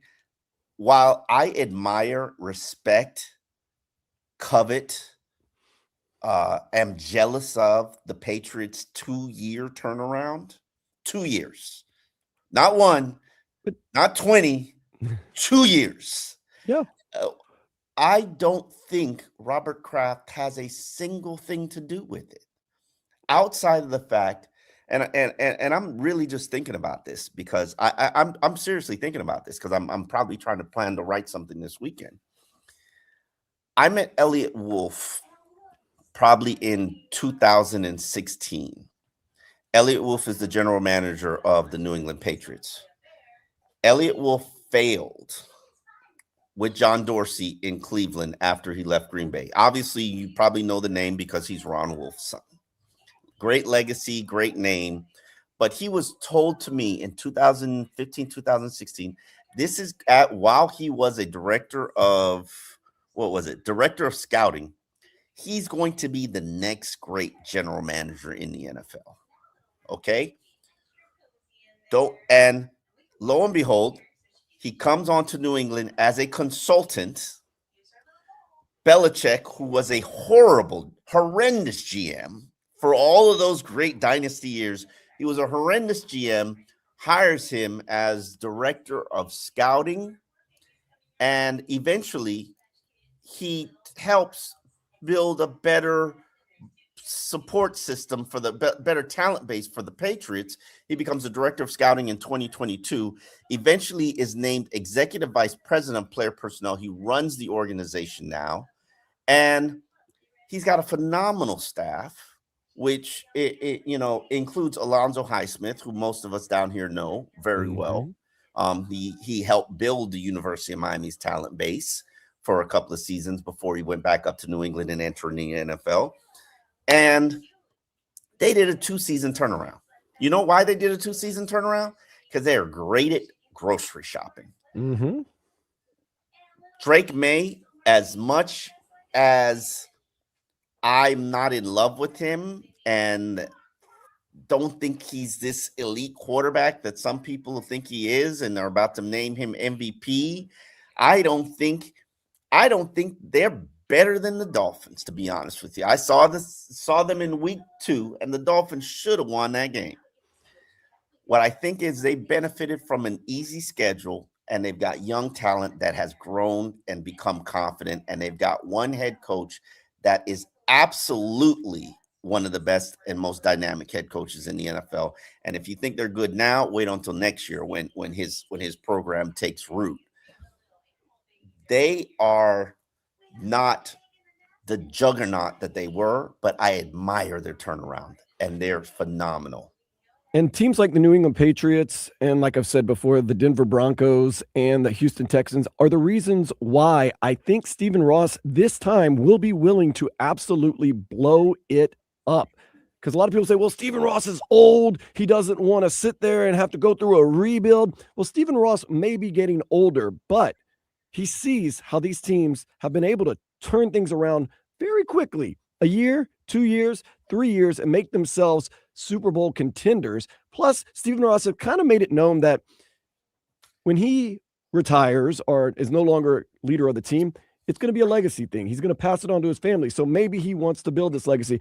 I think Stephen Ross is more than willing to blow it up this offseason when other people are sitting there saying, oh, no, he's too old. He doesn't want to have to rebuild. Rebuilds aren't that what they used to be. Rebuilds can be a 2-year thing. and could be a good thing. We've seen it. Yeah, Look, the we've seen contenders it. this year, 3 of the major contenders for the Super Bowl are teams that had a quick rebuild. Stephen Ross sees that. I honestly think he sees that. He hears that. And the next person that's going to be general manager is going to almost promise him that he can do that. He or she can do that. So it's I don't know if you can promise that because I don't agree with you. You want the job. There are I mean, you can lie to me, but yeah, of course. Do I buy into it? There aren't that many 2-year rebuilds. I'm trying to you're making me think about it. There's tons of them. There's 3 of them right off the bat that we can explain, that we can show examples of. Who? 3? Houston Texans did it. Denver Broncos did it. I disagree because they had the failed era before they got CJ Stroud. That was a rebuild for a while, under Bill O'Brien. It wasn't instantly a head coach and CJ Stroud and you're a winner. And I do agree they are a Super Bowl contender, but I don't think that was a quick rebuild. I'll give you a year period. Yes, you got the Patriots, you got the Houston Texans. What else? Who else? I said the Denver Broncos. They had the Russell Wilson experiment, and then Sean Payton and Bo Nix just totally turned it around, and they're balling right now. They have a chance to be number 1 in the AFC come Sunday afternoon. You're right. You're right. I mean, Stephen Ross looks at that and says, whew, works for them. Why not work for me? Now, that is contingent on getting the right general manager, getting the right quarterback, and getting the right coach. You need all 3 of those things, in which we have none of them right now. Well, I shouldn't say that. I shouldn't say that. Let's pump the brakes on that. Yeah. We don't have all 3 of them right now. And the unfortunate thing is, I don't think the quarterback will be sitting there waiting for you in the draft. No. I do not. We saw Dante Moore yesterday. He's good for Oregon, but super, I don't know. I think Fernando Mendoza is going to be the real deal. I think everyone's discounted Fernando Mendoza throughout his whole career, and maybe he just is that guy. I saw him yesterday on a big stage, the Rose Bowl, and he was, I thought, fantastic. Yes, but that was probably his second best performance in the college football, and it wasn't just him because it was a phenomenal performance by his game. His offensive line, they dominated the game. The running game was fierce. It's easy to play football when you're killing the trenches and when your run game is killing it. He's made plays this year, though. He has made plays this year. I give him that. I don't know. I believe in him, and that's not me being biased because he's a South Florida guy from Columbus High School. I just feel as though he's one of those guys that everyone discounts and says, "Oh, it's because of this. Oh, it's because of this." And maybe it's one of those guys that eventually you're going to be like, "Okay, maybe he is. Maybe he is that good." And I mean, the Raiders. I'm guessing the Raiders most likely will get the first overall pick, and I'm guessing the Raiders most likely will take Fernando Mendoza. I'm thinking that you're correct. Okay. And Fernando Mendoza, no question about it. He's probably going to be the number 1 pick in the NFL draft. I honestly don't see, after watching Dante Moore yesterday and after watching the Alabama quarterback, those are the two other quarterbacks that are in the conversation as first round picks. Yeah, it ain't even close. No, and I'm not even sure the other 2 are first round picks. So Omar and I agree on that. Next, though, Chris Perkins from the Sun Sentinel will join us. Will there be as much agreement? Round 2. You don't want to miss this. So hold tight. This is the Joe Rose Show on 104.3 FM WQAM. Atlantic Men's Clinic, ED and Loti. How you doing out there with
Is WQAM-FM and HD1 Miramar, Miami, Fort Lauderdale. WQAM-AM Miami, an Odyssey sports station.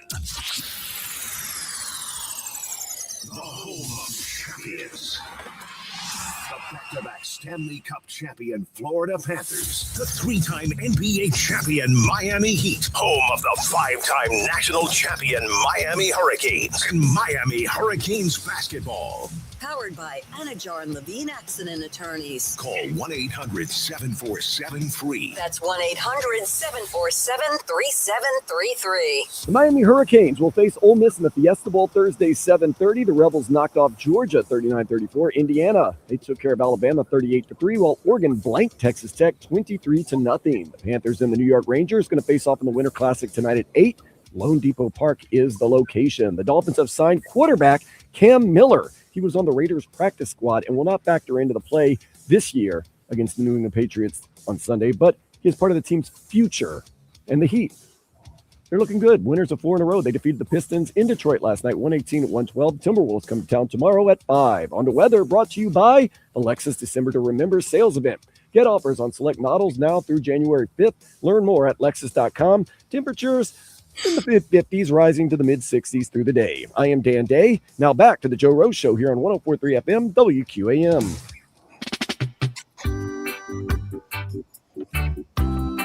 Joe Rose Show, January 2nd, 2026. Get used to saying 2026 as we are 2 days into the new year. Omar Kelly from the Miami Herald joining me. I am Dan Day, and we got to go out to the Toyota of Hollywood hotline to talk to our guy, Chris Perkins. Chris, Happy New Year. Did you have a good New Year's? I did, man. I had a great New Year, man. I had my black-eyed peas, as any good Southerner should. So yes. I'm going to have a good year, man. Bring in some good luck, right, Dan? You're from New Orleans, right? I'm telling you, there was nothing like yesterday eating some black-eyed peas and cornbread, man. That is just, you got to. I have no idea what you guys are talking about. No idea. No idea. What's the relevance of black-eyed peas? So Perk, you got to throw a little cabbage in there, too, every once in a while. Oh, I see. I've never heard of that. Never heard of that.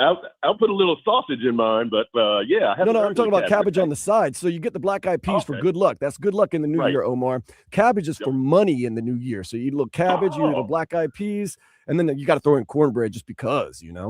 Yep, you do. Yeah. Nice. Where's my meat? I like Dan Day. Where's my meat? You can put some sausage. Put a little sausage in the black-eyed pea. Yeah, some salt meat in there too, you know? Yeah. Get it going a little bit. Yep. Get your protein going.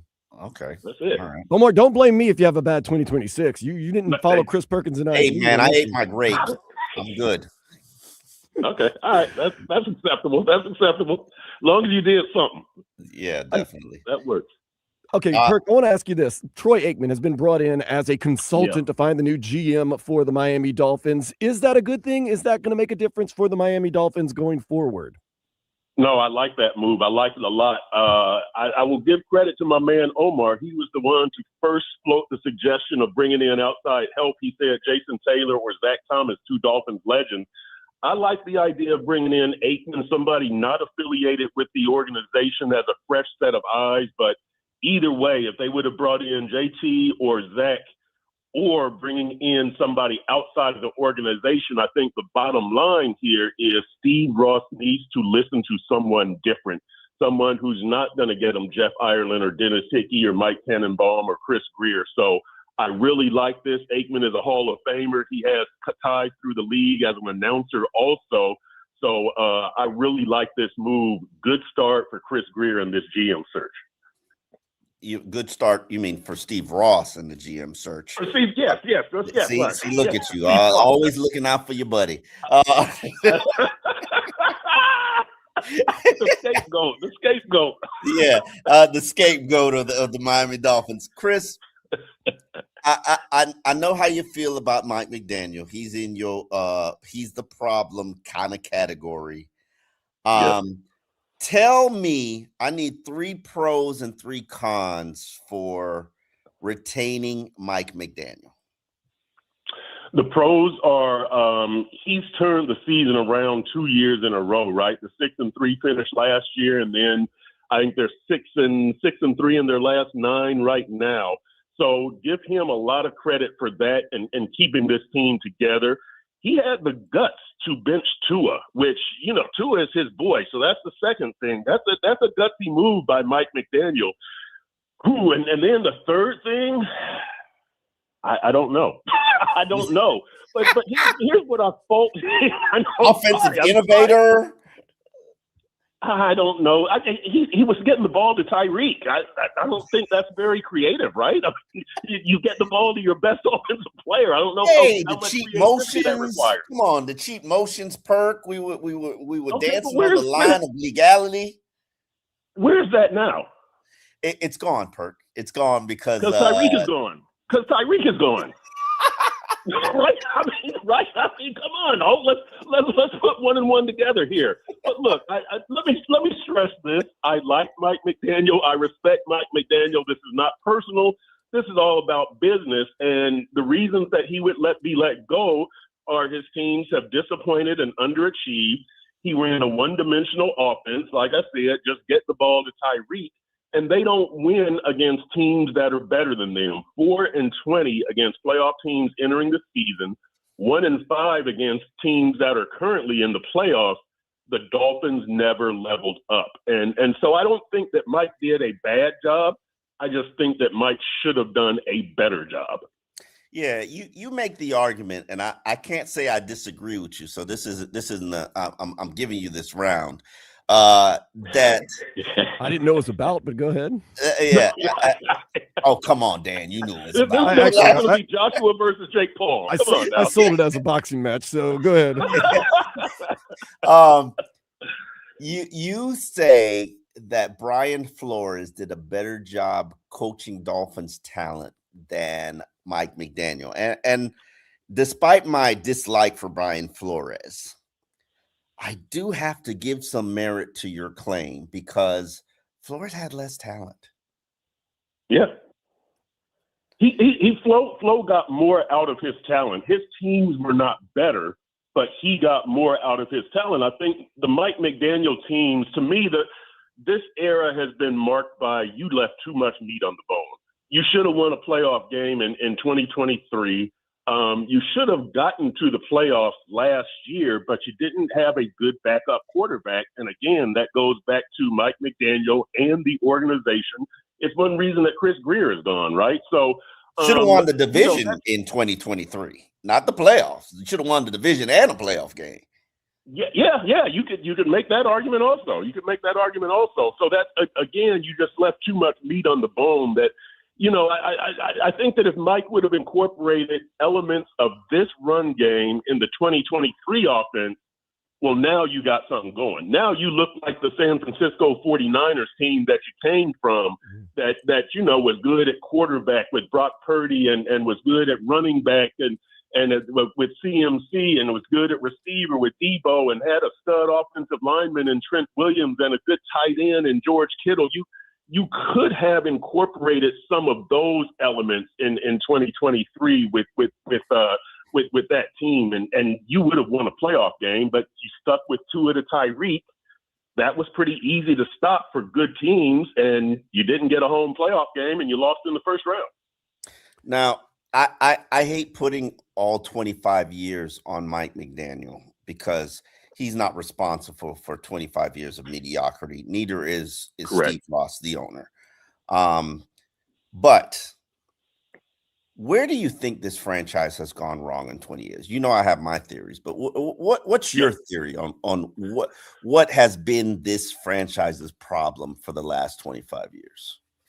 Oh, you know where I go with this. I think that recently the problem has been they've relied too much on quarterback, and the coach-quarterback relationship. So they thought that Joe Philbin could turn Ryan Tannehill into Aaron Rodgers because Joe Philbin worked with Aaron Rodgers in Green Bay. Wrong answer. They thought Adam Gase could take Ryan Tannehill into Peyton Manning because Gase worked with Peyton Manning in Denver. Wrong answer.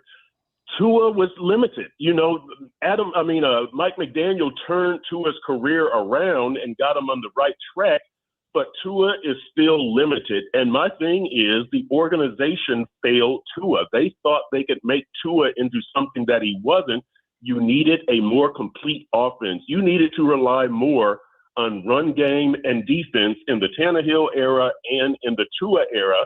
Instead, you trusted that these coaches could turn these quarterbacks into some magical being, and it didn't happen. It was beyond the quarterback's capability. The organization has failed these quarterbacks, right? Ryan Tannehill goes to Tennessee. He's got Derrick Henry. He's in the AFC Championship game. Go figure. Get a good run game to help your quarterback.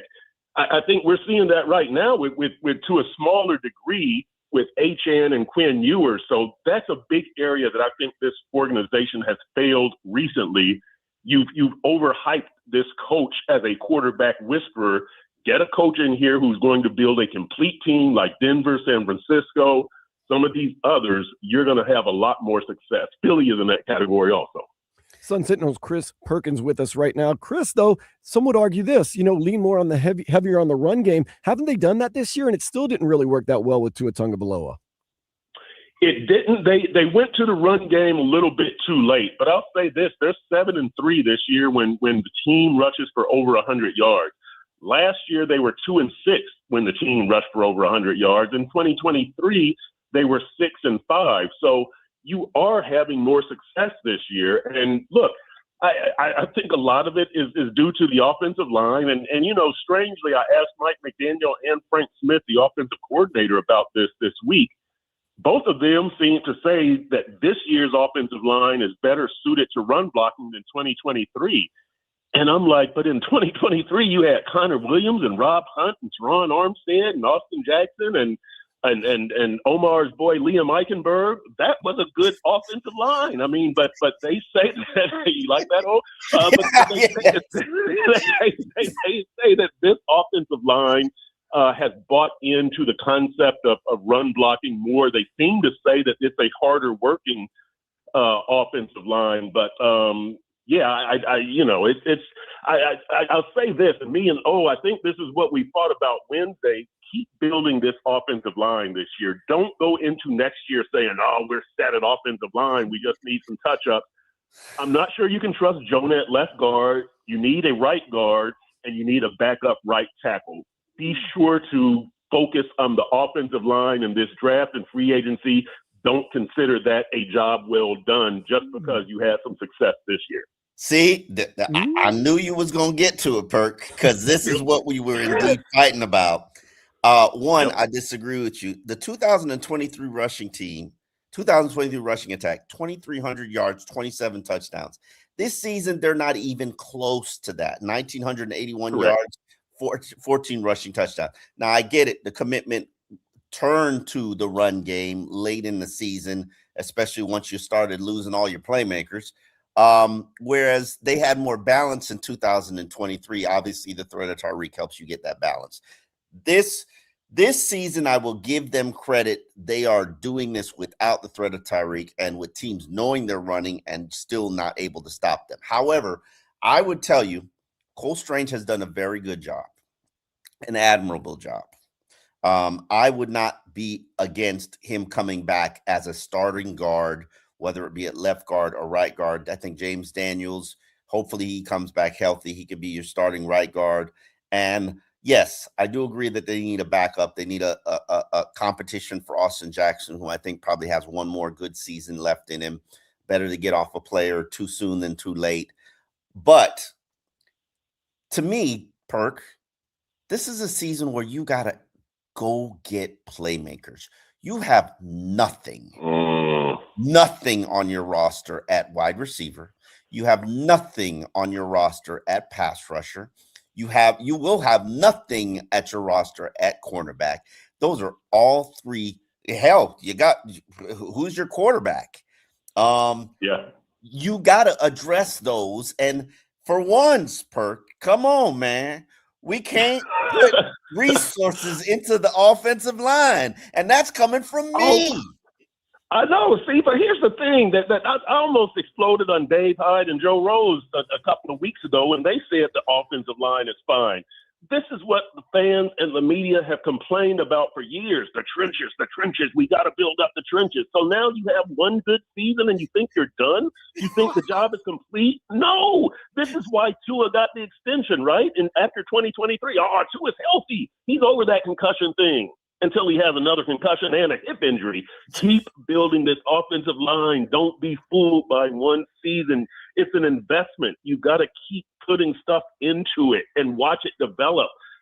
Don't make this mistake. Don't chase the rainbow out there and edge rusher and corner and quarterback.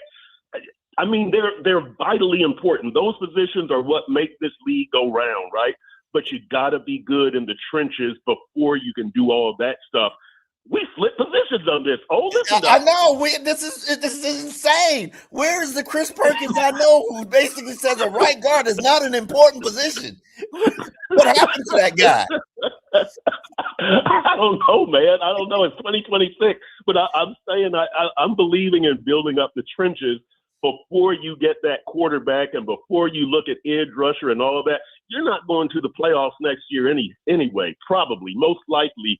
Build the trenches and then, get the basics, right? Get your basic nutritional stuff. Then you can get your candy and your alcohol and all that to add to your diet. But get your fruit and vegetables in the trenches, right? When you look at this roster, Perk, they have, if they cut Bradley Chubb, Chop Robinson will be your only pass rusher. You're right. They're in big trouble. They're in big trouble there. You're right. Yeah, you don't re-sign Rasul Douglas and Jack Jones, you have no starting cornerbacks. You're right. You're in big trouble there. Well, Juju Brents, but you're right. Even Cater Cole was a free agent. Goodness gracious. Yep. You don't address that position. You're coming back with Storm Duck and Ethan Bonner. Come on, man. But look. But you do have a first, a second, and 3/3. You can address a good amount of concerns among those 5 picks. Who? This organization? Two starters. Who? I know. This organization? I know. I know, but that's got to change also. That the new GM has got to change that also. We're putting that on Troy Aikman to find somebody who can draft, right? Yeah. Give me. Here's my theory on the Dolphins organization as they currently are, Perk. Okay. I think people who are in power want yes men that they can control, not men who are leaders of men and authority figures. And I know they went after Sean Payton, but that's an aberration. What would your ideal GM look like, carry himself like?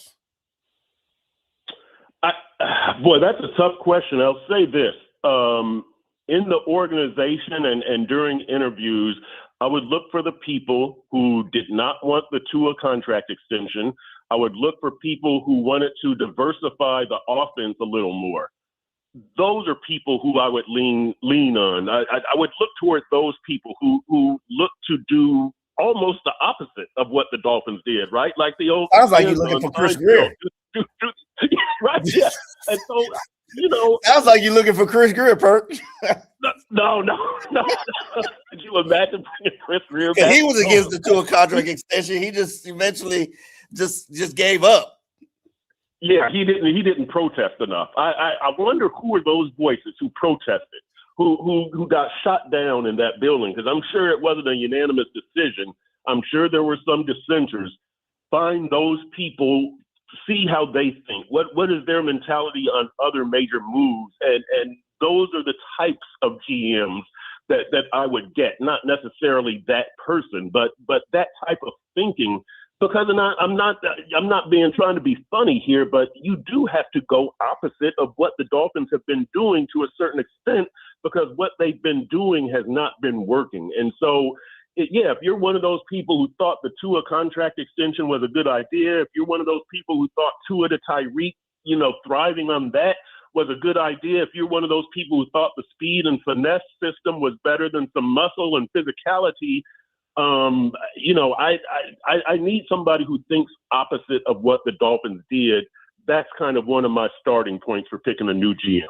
With that being said, Perk, what is the percentage likelihood that we need this change, that there will be a total blowing it up, meaning new GM, new quarterback, new head coach next year? Ooh, I don't know. We're seeing it at GM. We've seen it at quarterback. Coach is obviously the big one.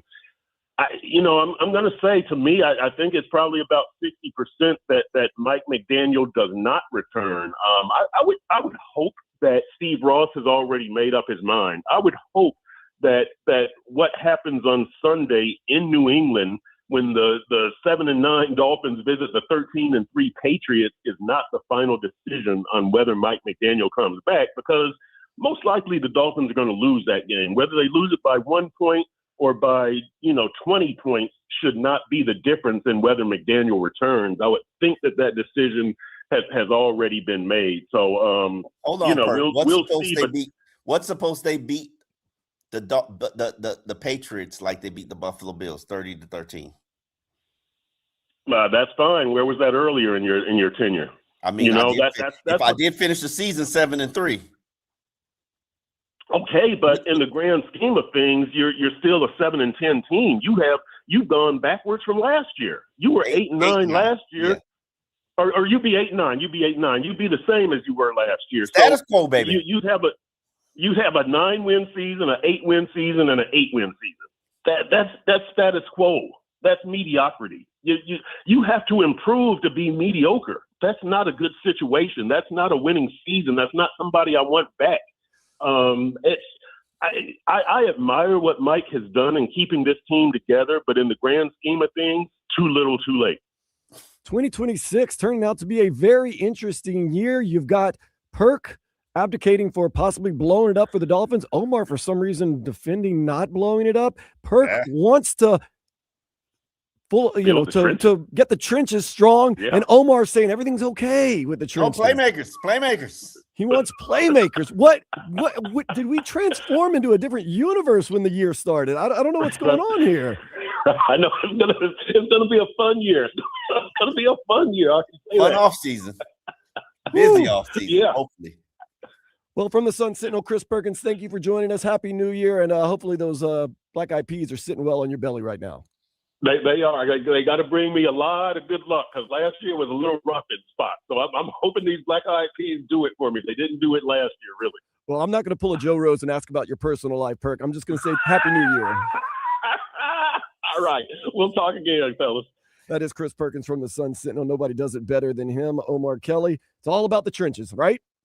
Yeah, generally. Yeah. Okay. We're good. Get Liam Eichenberg back. Get Liam Eichenberg back, and we're A-okay. That's what you said. I mean, you need a right tackle, too. You need a backup offensive tackle, too. We're going to take a break. Have more with you on the Joe Rose Show after this on 104.3 FM WQAM, Miami Sports Leader. Damn it. All right. Hey, I want to tell you about your South Florida Chevy dealers. Now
iHeartRadio or TuneIn apps. Same great shows, same great games. Plus, you can use the rewind feature and listen to anything you missed. Go for it.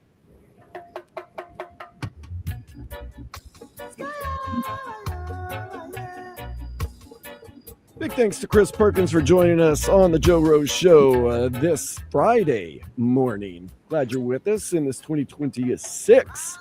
So far, I haven't slipped up yet. I've said 2026 instead of 2025. 2 days in, batting 1,000. Of course, the Miami Hurricanes, they are batting pretty darn well themselves after, quote-unquote, barely getting in to the college football playoffs. They have showed that the committee made the absolute correct decision in letting the Miami Hurricanes in over the Notre Dame Fighting Irish as they defeated Ohio State, who many people thought would walk and win the national championship yet again this year. Mario Cristobal pushing all the right buttons, it seems like. He's got Carson Beck leading the way as the team leader, maybe not numbers-wise, but definitely the team leader. Malachi Tony making big plays. The secondary has been great, but really, he's built it from the trenches out in Miami, has some of the best trenches that you are going to see in college football, which has you believing no matter where they go, they can find a way to win because they have a sustainable model, it seems like, with good offensive line, good defensive line, strong running game, good secondary. Those things travel. Doesn't matter where you play, whether it's the Fiesta Bowl, whether it's College Station, or, once again, Omar, don't want to get too far ahead of ourselves, in Miami Gardens. Yeah, Dolphins are building the trenches. And you know what's funny about this whole regime and rebuild and failed rebuild? Chris Ware began his tenure talking about building the trenches. Ooh. He began his tenure 2019 putting resources into the lines. He traded a lot of assets for the Liam Eichenbergs of the world to build the line. Unfortunately, it just didn't break the right way for Miami. And, you know, that happens. But this year they got back to it. Drafted 3 defensive linemen, 1 offensive lineman. Now, you know, you could argue about how successful they've been, but, you know, they're all decent NFL players. And I would argue to you that, you know, these defensive linemen, they didn't show you anything less than what Christian Wilkins showed you in the first season or Devon Gottschalk showed you in the first season. But can I sit here and tell you that any of these guys, from Ollie Gordon to Dante Trader to Quinn Ewers to Kenneth Grant to, you know, Jordan Phillips, can I tell you that any of them will be NFL starters and superstars? Probably not. I will say, if you're a Dolphins fan, there is hope, because I saw this past offseason an organization that gets it wrong a lot, but I thought got it right, and right now it's proving to have got it right, is the Chicago Bears. It's real simple. You get a quarterback you believe in, you put him behind a good offensive line. They spent a lot of capital getting that offensive line right. You get a new coach that you believe in, and all of a sudden it's blossoming, because if you watch the Bears this year, they are That's a quick turnaround too. You got 4 now. You got it right there. And I mean, once again, they haven't won a playoff game yet, but they are a formidable opponent. The only reason they lost to the San Francisco 49ers is because I think the San Francisco 49ers are the second best team in all the NFL right now. And they gave them a hell of a game. They came 1 yard away from being Who's the number one? Number 1 Texans. I got the Texans. I mean, that defense, Okay. that defensive line, like I said, run for your life. Not every third play or fourth play, every single play. It's amazing how they get into the backfield and how physical they are and how they don't miss tackles and how they just do everything right. Yeah. They got a good quarterback. I always believed in CJ Stroud. I believe they're peaking I mean, they've been peaking, but they're just, you know, the sky's the limit. They just playing so well right now. I can't see them falling to anybody, although the AFC is totally stacked. But look, you find a quarterback you believe in, and once again, I don't think we have that. You start building that offensive line. Who cares what it costs? Spend it. I disagree with you. I disagree with you on that, because I thought, and I'm acknowledging that I could be wrong. I thought Chicago went about it all the wrong ways. Really? Trading draft picks, giving guards $20 to $23 million a year. That's crazy talk. But the end result is showing. They have turned, and I should have suspected this. They're not just a physical team on the offensive side; they're a physical team on the defensive side. when the Dolphins had the joint practice against them. They whooped Miami's you know what. They just beat them up. I mean, to the point where Dolphins players are fighting Dolphins players. Oh, It was just an embarrassing showing. And then lo and behold, the Dolphins start the season basically, sleepwalking through the first month and a half. And Chicago has been just slapping folks around. We had Ben Johnson here as a quarterback coach and eventually like an offensive guru and offensive kind of coordinator. He took over for Dan Campbell. And the reality of it is I read him wrong because I thought he had sort of a meekish personality. I believe he started with Joe Philbin. And for some reason, I lumped all of Joe Philbin, dipwads together. They just, and that was not fair. And Ben Johnson, boy, he has really shown you. He initially, they made him the highest paid coach in the NFL when Chicago signed him. They were in a bidding war, and they gave him a $10 million, $11 million salary. And I thought that was crazy. I thought Caleb Williams wasn't very good. You never liked Caleb. Well, I say never liked him. You told me that it didn't result to enough wins in college for him to be a successful pro quarterback. You like Jalen Daniels, though. Yes, I like Jalen Daniels a lot better than I like Caleb Williams. And I will still argue to you, I like Cam Ward better than I like both of them. Oh. But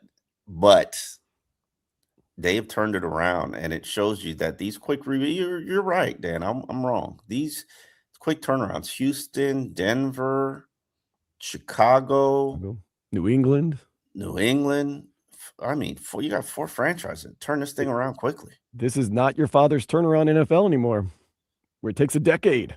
Yeah, I honestly think that there's some coaches that could be fired after one season. I think Jim Carroll might be in trouble, and Aaron Glenn. What about in Buffalo, though? Sean McDermott, is there a chance if they don't win it all this year, he could be fired? I don't see it. And I think that's one of those cases. If you do fire him, you get everything you deserve from doing that. Yeah, pretty much. I even if they don't win, I'm of the belief that there's some point that Josh Allen's going to suffer an injury, and it's going to just derail that team because they are carried so much by Josh Allen. Absolutely. And all it takes is one hit. So I can't sit here and tell you that Sean McDermott should be fired if they don't win the Super Bowl or get to the Super Bowl. I think that would be a mistake. And in fact, I would be at the front of the line to hire him. Yeah, I think he's a good coach too. Yeah. So, I realistically think that is this season set up for Buffalo to win it all? Yeah, it is. I mean, with the exception that they're probably going to have to go on the road for every game but their first game. The only problem is this. They will go on the road for their first game because the Patriots are winning the division. Yeah. Josh Allen, they've already won the division. Yeah. The problem is Josh Allen has a bad half, and your season can be over. That's the and he has to be on every game because if he's not on, you're done. No, nothing different with Lamar Jackson. That's true. We judge him by different standards. I mean, they both fall apart in the playoffs, but there's a lot at stake for that Pittsburgh Baltimore game coming up Sunday. Whew, more than just the division. Yeah. There's a lot at stake for that game, but this is going to be a very fun playoff season. Because I can't even tell you who's coming out of the NFC, and you're right, there are some heavyweights. San Francisco, Los Angeles. I think you're still on that train. Yeah, don't even sleep on Seattle. Yeah, they're good. I don't know why they're good, and in fact, I haven't seen them enough. They just haven't been on TV enough for me to even see them. Maybe that's next year when how it is all over the place. Yeah, they'll be. We'll have 5 games from them and 5 games from Dallas as usual. Yeah. But yeah, it's impossible to predict who's going to be in the Super Bowl this year. Very hard. We know one team that won't be there. It's the Miami Dolphins because they have been eliminated from playoff play. They will be taking on the New England Patriots this coming Sunday, 425. Up next, though, Omar, I rediscovered one of my loves. I want to tell you about it yesterday. Oh, man, I'm so smitten. That's next on the Joe Rose Show here on 104.3 FM WQAM. We got something that's smoking hot, man. I have been blown away over the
worry about a thing. Feeling good about our Miami Hurricanes, who took care of business on Friday night. I mean, they took care of business 24-14 against the Ohio State Buckeyes, advancing to the semifinals of the college football playoffs. We're playing in the Fiesta Bowl this coming Thursday at 7:30 against Ole Miss, who took care of Georgia. Omar and I a little disappointed that Georgia didn't win because you'd like to see Carson Beck try to exact revenge on his former team. But yesterday wasn't all about football for me, Omar. I tried to keep an eye on all the games, but you got to do a little bit of Netflix and chill on a day off. So decided I would watch a little bit of Netflix, take a break from some of the football during the day.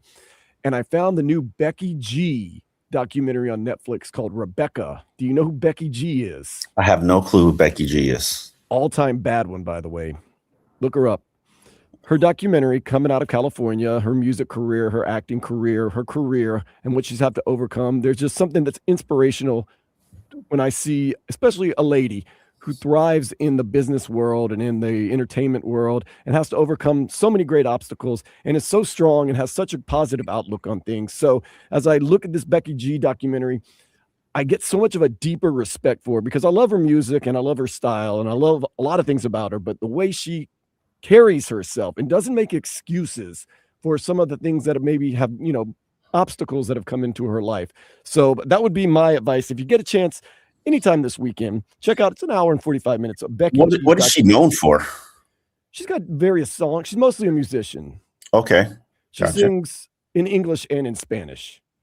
And she's got some cool stuff. She is also known, she did commercials for one of the wireless, companies. I can't remember exactly which one. But yeah, I was absolutely loving it. I was excited. And that was kind of how I spent my time not watching football yesterday, because as much as I want to see who Miami's playing next, Ole Miss and Georgia, being from the SEC, they don't excite me too much. Ooh, I think that was a little bit of jealousy right there. It is a little bit, man. Yeah, I do have those moments. I rarely watch college football until December. I will watch the Hurricanes, but like a 8 p.m. game, college football game, nah, I'm good. My Saturdays are usually like tomorrow. I'm on a plane. I'll be in Boston, and I'll be doing something fun in Boston. What? I have no idea, but it will be fun. And hopefully I can get David Furonis and Marcel to come out and go run the town, run the nightlife, do a little nightlife activities. Then I'll go cover football on Sunday. And then it's back traveling home. When you travel, do you fly on the planes that have live TV? No. Yes, American has live TV. I fly exclusively American because I generally need to go direct. I'm sorry, I cannot connect. I hate connecting. Oh, yeah. When you see Atlanta on your connection, oh, yeah, that's Delta right there. Delta's terrible to begin with, if you ask me. Yeah. But I am one of those rare human beings that I prefer Miami International Airport over Fort Lauderdale. I'm with you. No. We can't convince the world that Miami International isn't this disaster of a third world country. No. So I stopped trying. As long as you don't, people complain about Miami International. Parking's much better than Fort Lauderdale. Food's much better than Fort Lauderdale. Okay, I gotta wait every 15 extra minutes to check in to get through TSA. But I at least have something to eat. If I want to drive my car, I at least can get there. I don't have to walk a mile to get the Uber to come pick me up. Oh, I hate Fort Lauderdale. Hate it. I mean, I don't hate it, but if I have a choice between Miami International and Fort Lauderdale, I'll take Miami International. I feel as though it's a more efficient airport too. They do have long lines, but they get you through there pretty quickly. And especially with you flying tomorrow at 6:40 in the morning. Is that correct? Yeah. Are you like me? You get there early. I'd rather be there early and wait around and look at people than get there barely on time. You know what? At this point in my life, after traveling for 25 years, I'm a take the last flight out kind of guy. But do you get there early though? No. Take the last flight out, like the night flight. No, I'm talking And about, do you get there like an hour or 2 early before the flight? oh Because yeah, yeah, yeah. I don't wanna be late, because if you there's something emotionally damaging when you miss your flight, and it's also financially damaging when you miss your flight. No, I have it locked down to a science. If I know exactly, if I know what time I fly, I know the Uber ride. I know, I calculate the line. This is people are probably in South Florida for New Year's Eve. They'll be going back Saturday, maybe Sunday. So I'm gonna calculate an extra 10 minutes for TSA. I'll be good to go. And since you are a professional traveler and a professional journalist, what is your favorite airport? What do you believe is the best airport you've been to? At ATL, Atlanta. You like Man. Atlanta? Yeah, I do like Atlanta because it's food. Food is like if you're in Atlanta, you're connecting and you probably want a meal. And they've got the best restaurant. They've got the Okay. best restaurants, best food offerings. Atlanta is by far. I like Dallas too because Dallas has a Pappadeaux in it, and I'm a big fan. Oh, yeah. Dallas is definitely better than Houston. Houston will murder you, man. Yeah, yeah. No, Houston is bad, especially is it Houston or Dallas where you gotta drive forever to get to the airport? I can't remember which one, but They're both bad. yeah. Oh, okay. Well, we've solved all that. We're going to come back for the final hour of the Joe Rose Show. We're going to talk to Chris Perkins and see what he has to say about this Dolphins team and their future, plus much, much more. So keep it locked. Omar Kelly, Dan Day for the Joe Rose Show, 104.3 FM, WQAM. And I like to talk about the SUV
Tell them already, we have to tell them. Joe Rose Show 2026 edition. Joe Rose has not been on the air in this calendar year of 2026. Instead, it has been Omar Kelly and myself, Dan Day, and a little bit of Chris Perkins in there. Perk was good, man. Perk, he's following your lead, Omar, at least your former lead, where we got to build this offensive line, keep investing. And Omar's saying, we all right. I do hear where he's coming from, but I'm just telling you, I've done a breakdown of the Dolphins roster, which you can actually find in the Miami Herald. I've done it offensively and defensively, and there are some major concerns at major positions. At wide receiver, you already saw what this unit looks like this year, and do realize you're going to be cutting Tyreek Hill to create roughly $36 million in cap space, which you definitely need this season. You were going to do this whether Tyreek was healthy or not. You pretty much think you're set at tight end, but keep in mind the only one that you have under contract is Julian Hill. Greg Dulcich has to be re-signed. Darren Waller, you have no idea what's going to happen there, especially since he's not necessarily a guy who's all committed to playing football. You know, sometimes he is and sometimes he isn't. I do agree with Perk, the offensive line. You've got some key free agents like Cole Strange. I definitely want to have him back. You know, Liam Eichenberg, I definitely try to get him back. You do need to fortify your depth, but the biggest concern I have about this team is defensively. Bradley Chubb and Chop Robinson are the only pass rushers under contract. And let's say you cut Bradley Chubb as a June 1st release. You're getting $20.2 million back in cap space. That's something that's very important to you because it allows you to start to rebuild the team. Now, whether you want to retain Chubb, who's going to probably walk away making $12 million this season, unless the Dolphins defense actually allows less points than the Atlanta Falcons. They need to allow 3 less points than the Atlanta Falcons to overtake Atlanta for the top 20 defenses in scoring. And if they do that, Bradley Chubb is going to unlock $5.2 million worth of incentive. So hopefully the Dolphins defense gets their act together so that Bradley Chubb can have a massive payday. Pretty much the only position you are really good at in the future on defense is the inside linebacker, where Jordan Brooks and Terrell Dodson are coming back. But you got no cornerbacks, and realistically, maybe one safety, because I'm not convinced Minkah Fitzpatrick isn't going to force his way out of here. Really? Yeah. A lot of people asking about Jalen Waddle. They're saying, where has he been all year? Well, if you look at it, he's almost to 1,000 yards and might get it in this final game. But I don't think so, because he's not even. I don't know if he practiced yesterday, but he's battling a rib injury. Mm-hmm. And yeah, let me look if he practiced yesterday. Jalen Waddle, he was limited yesterday, so okay, he's going to be playing. And so Jalen definitely is 90 yards from 1,000, and he wants to get to 1,000. You look at it, though, you have Jalen Waddle coming back, and that's a question mark because a lot of people think he's not a number one. You know, Tyreek Hill most likely not going to be back. Your number 3 receiver, is it Nick Westbrook-Akine? No. He's not coming back. Who's your third receiver? Your number 3 receiver is Malik Washington. Has been all season, but what are you getting from Malik Washington? 43 receptions. That's not bad. 311 yards. That's bad. For a real offense, he's probably a number 5 receiver return specialist. But for this team, because they were poorly constructed, and I'm not going to blame it all on Chris Greer, because a lot of this is Mike McDaniel. This receiving core, they have been boo-boo. So this team needs playmakers, it seems like. Cornerbacks, receivers, quarterback.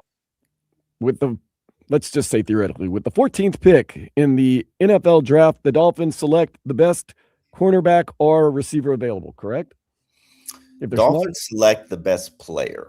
And that player, I did look at a draft mock draft. Not to say that looking at mock draft right now is a wise idea. Right. They have Maui Noah as a top 10 pick, which like, oh, You're okay. surprised. I'm a little surprised. I mean, he's a right tackle. Right tackles, they're not necessarily premium positions, but props to him. Maybe somebody will tell you a lie and say he can project to a left tackle spot. I'm all game for it because I definitely think he's going to be a good pro. But if Maui Noah's there when the Dolphins select, I'm taking him. Yeah, I would. If Bain is there when the Dolphins select, I'm taking him. Probably Mesidora. And I'm not just obsessed with you. Yeah, people will say I'm obsessed with you and players. Those guys are dogs. Yeah. I'm a big believer in adding dogs to your team. This is the thing too. Not to look at, you really don't want to look at mock drafts right now, because if on national TV Thursday night, Ruben Bain goes out and has a 4-sack game, his stock goes through the roof, and he's not going to be falling anywhere near 14. So all that can change.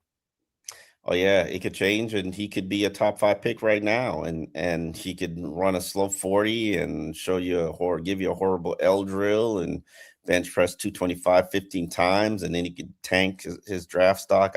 I definitely don't expect him to be working out at the combine. I just don't see. Maybe I'm wrong, and I hope I'm wrong, but I just don't see elite athlete when looking at him. But isn't it crazy? And getting back to the elite athlete thing, you've been around more coaches than I have, and I've been around a fair decent amount of them. The amount of hubris a lot of these NFL coaches have, if you have a lot of talent, raw talent, they're like, just get him on my team. I'll find a way to work. I don't care that he doesn't have between the ears. I've had coaches just tell me, I don't care. That's how Chop Robinson got here as a first round pick. The coaches say it all the time. I can make it work. You give me a talented guy. That's all I need. That's arrogance. Yeah, that's all. But the problem is there's a large majority of coaches in the NFL and the college ranks that believe that they can do it. I have a pretty firm rule. I don't want you as a pass rusher if you don't have 20 career sacks in college. And I don't think I have been. Maybe Jason Pierre-Paul was like the one time I was proven wrong. I don't think he had like I can't remember what it was. Elite metrics, but the production wasn't necessarily proven in college. But he turned out to be a sensational draft pick. He's still playing in the league right now. He comes in about half a season in, doesn't want to do training camp, and props to him because he's on that keep my pension growing program while not giving complete full effort to a season. He's old as hell, so props to him.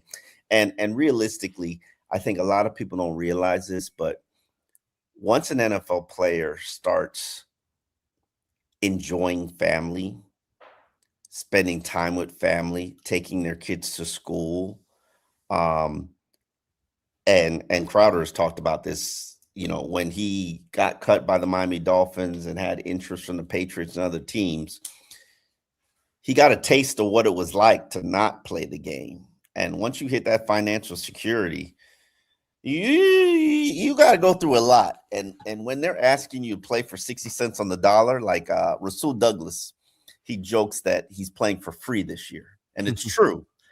He's making $1.4 million, which is nowhere near what he's made throughout his career. $1.4 million, me and you and everybody listening to radio would probably think that that's phenomenal. But keep in mind, after taxes, after agent fees, after training, paying for training, he's probably walking away with what, $700,000. Don't let you have some child support or baby mamas. Then you're walking away with like $400,000. You got family. You got fam. So I get what he's saying, and when I tell you that outside of probably Devon Achane and Jordan Brooks and Aaron Brewer, nobody's had a better season than Rasul Douglas. I mean, I agree. The numbers are, I know he doesn't have it, and that's the thing. People who don't pay attention to stuff like that, if you throw in his area, throw in his zone, more than likely it's not going to be a completion. And props to him. I think he's definitely a priority to re-sign if he wants to come back here. But he's ranked right now by Pro Football Focus, which I will not tell you is the gospel when it comes to player talent ranking and evaluations. Out of 113 qualifying cornerbacks, and when it comes to playing time, he's ranked 13th.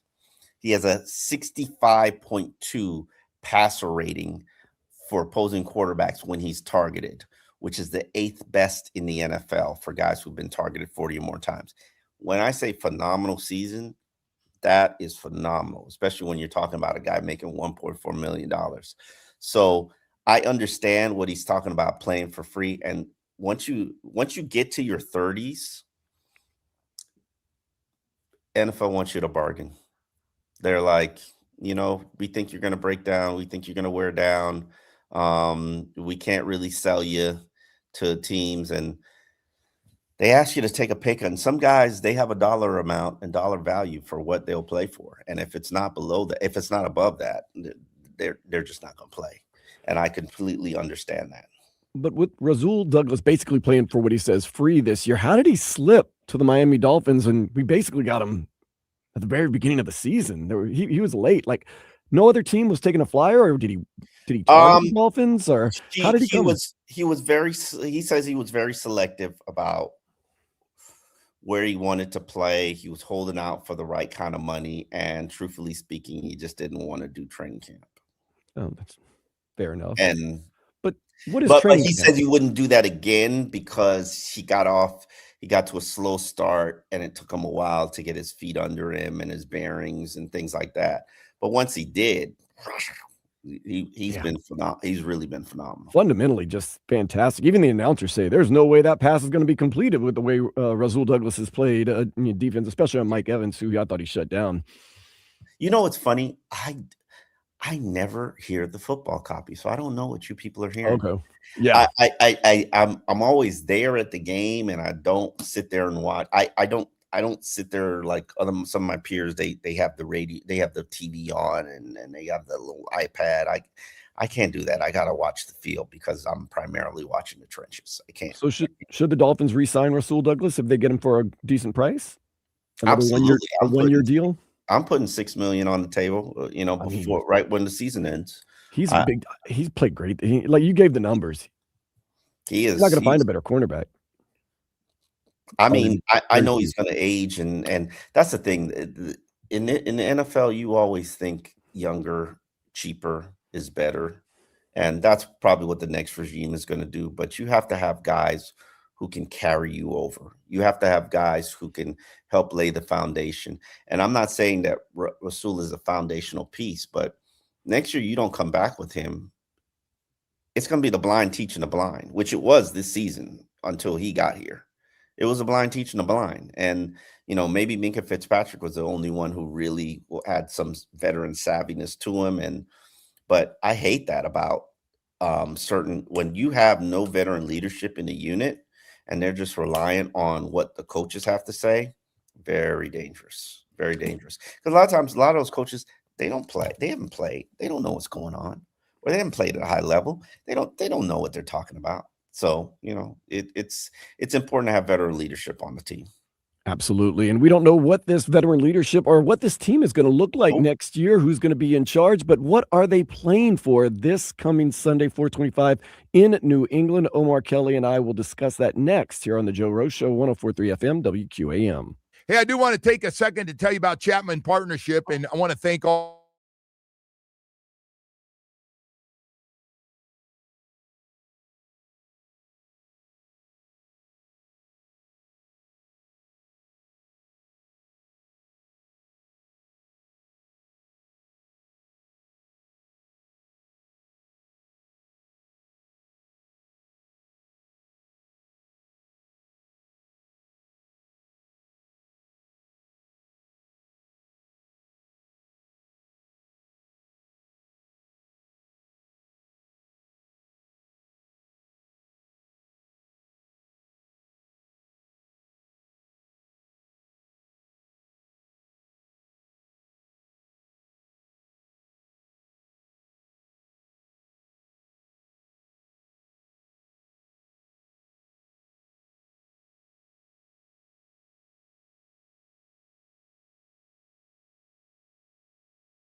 where you can listen to any part of any show you might have missed. Anytime. You can join the show. Text in 305-567-056. You can also watch us.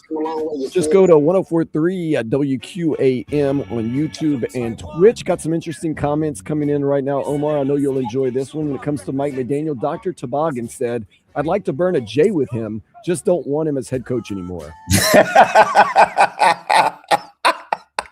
I'm sorry. I find that tremendously funny. I apologize. Listen, I'm gonna say this about Mike, and I know most of y'all don't get it because you don't get it. Mike is the swaggiest coach I have ever come across. What does he have on his wrist? Oh no, that's 10 grand. We talk about Mike's wardrobe privately. Those of us who know clothing, right. Mike will probably wear $5,000 worth of clothes every day, not even including the watch. This is daily. When he's not wearing Dolphins garb. Oh man, we were talking about this Amiri's hoodie that he had the other day. Oh, we like look up what Mike McDaniel's clothes is in the Dolphins media contingent, because I look at his shoes daily. He has got such a level of style to him. I would argue to you that Mike McDaniel dresses better than all his players. I stand on coach. Wow. I stand on that. I don't know if I told you. I think I told you, Omar, that the kids love him all across the country. The kids all across the country love him. Like I talk to people, back in 2022, he was a great Halloween costume. I'll tell you right now, I talk to people all the time from all parts of the country. Like, what do you think of Mike McDaniel? I'm like, it's cute when he's winning. It's not cute when he's losing. They're like, my kids love him. And that's not me asking. That's them telling me. I could see that. I find him fascinating because he's quite quirky. And I like people who don't hide their quirkiness. And that's the one thing that players love about him. He's himself. He's unique. He's relatable. He's genuine, and there's a level of appeal to that. Like I will sit there and I'll tell you, he's probably not a leader of men, even though I think he can present to the room. That it's not about presentation. It's about, does he give you a fear factor? Nah, not really. Oh, well, you watch him on Hard Knocks. He's a very charismatic person speaking to the team. Yeah, absolutely. He's charismatic, but if you're an alpha like Jalen Ramsey, for instance, alphas only respect alphas. Right. And if you're not an alpha, you're not even, I don't even see you. So, which is the beef between him and Jalen Ramsey. We got another message. Chase 1989 says, I want my coach to dress like Beep, a lot like Andy Reid. You want him to wear some Monarchs like Chris Perkins. That's what you want. You want him to wear some Nike Monarchs and be old school and have the little short shorts and the bike shorts. Yeah. Like I don't. It's funny. Everybody talks about the capris, which I love the capris for Mike. Not capris. It's like, I forget what they call it. It's like sweatpants that are rolled up, mid-length or something. I can't remember. Yeah. Yeah. And I don't think I've ever seen Mike's legs. If in 4 years, I just, it's just not something he's going to show you. No. He's not going to wear shorts to practice. Like I'm a fan fan myself. I don't lie. Yeah, and he's going to wear a sweater and a hoodie to practice in South Florida heat. It's just what he does. And listen, I respect it. I love it. If he's not retained, I'm probably gonna miss it and him. I find him extremely intriguing.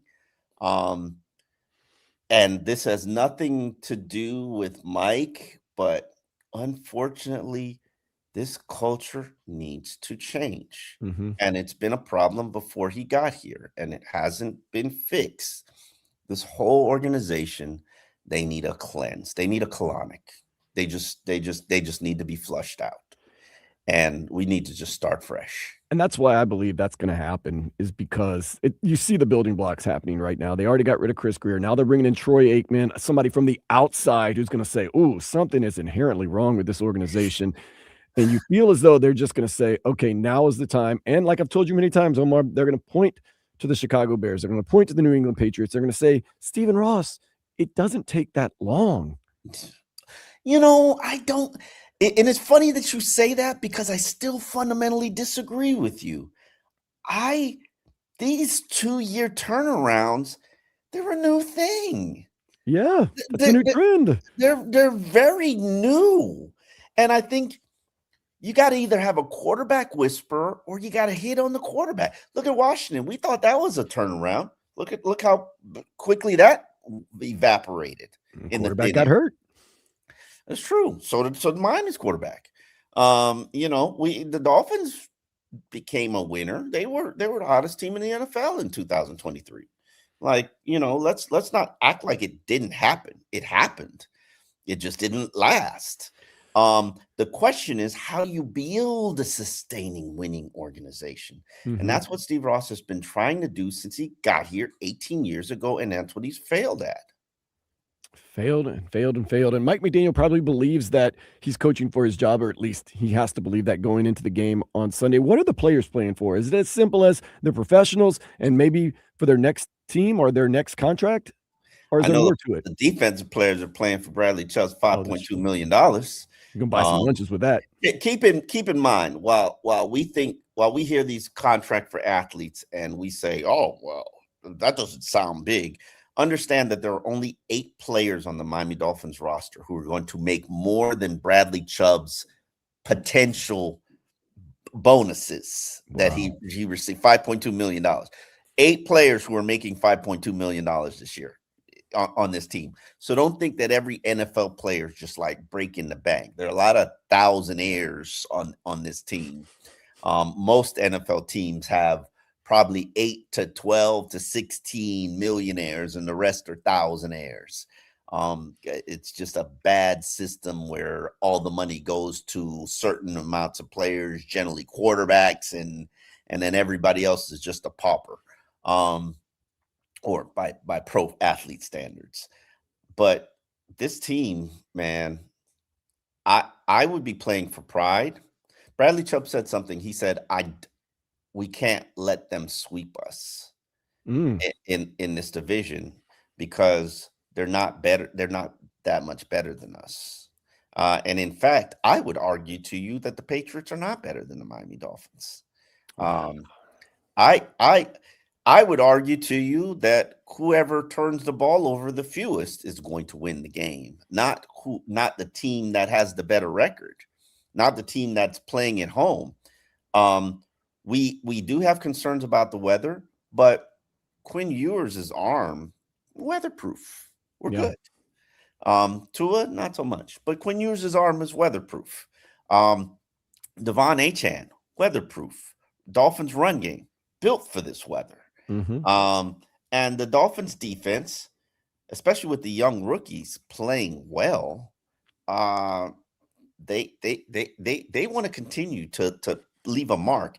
And keep in mind, you're not just playing for pride, but you're playing for your future employers, whoever they are. You want to leave a lasting impression.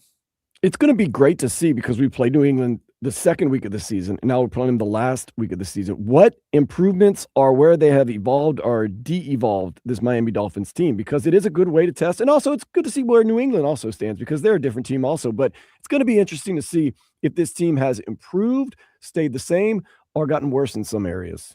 Yeah, I mean, remember, they had Patriots on the ropes in the fourth quarter at home. Dolphins scored a punt return for a touchdown and we're going to win the game. And then New England scored a field goal, a kickoff return for a touchdown. Then you had Devon Achane stepping out of bounds by like half an inch. And, that cost you a touchdown. But, you didn't take care of business. And that was the theme of the early in the season. Close losses to the Patriots, close loss to the Carolina Panthers, close loss to the Los Angeles Chargers. and then you got your act together as a team after Cleveland kicked your face in, which was that's the one game that doesn't make any sense to me this whole season. I can excuse the Colts beating Miami because the Colts were hot. I mean, Colts were hot till they lost their quarterback, Daniel Jones. Yeah, but Cleveland, the Cleveland loss, that makes no sense. Might cost some people their jobs. Yeah. Well, these divisional games are wacky and crazy. You can never truly predict what's going to happen. That's why we play the games Sunday at 4:25. Never know what's going to happen when Omar and Chris Perkins get together. We're going to find out that next. So keep it locked right here on the Joe Rose Show, 104.3 FM, WQAM.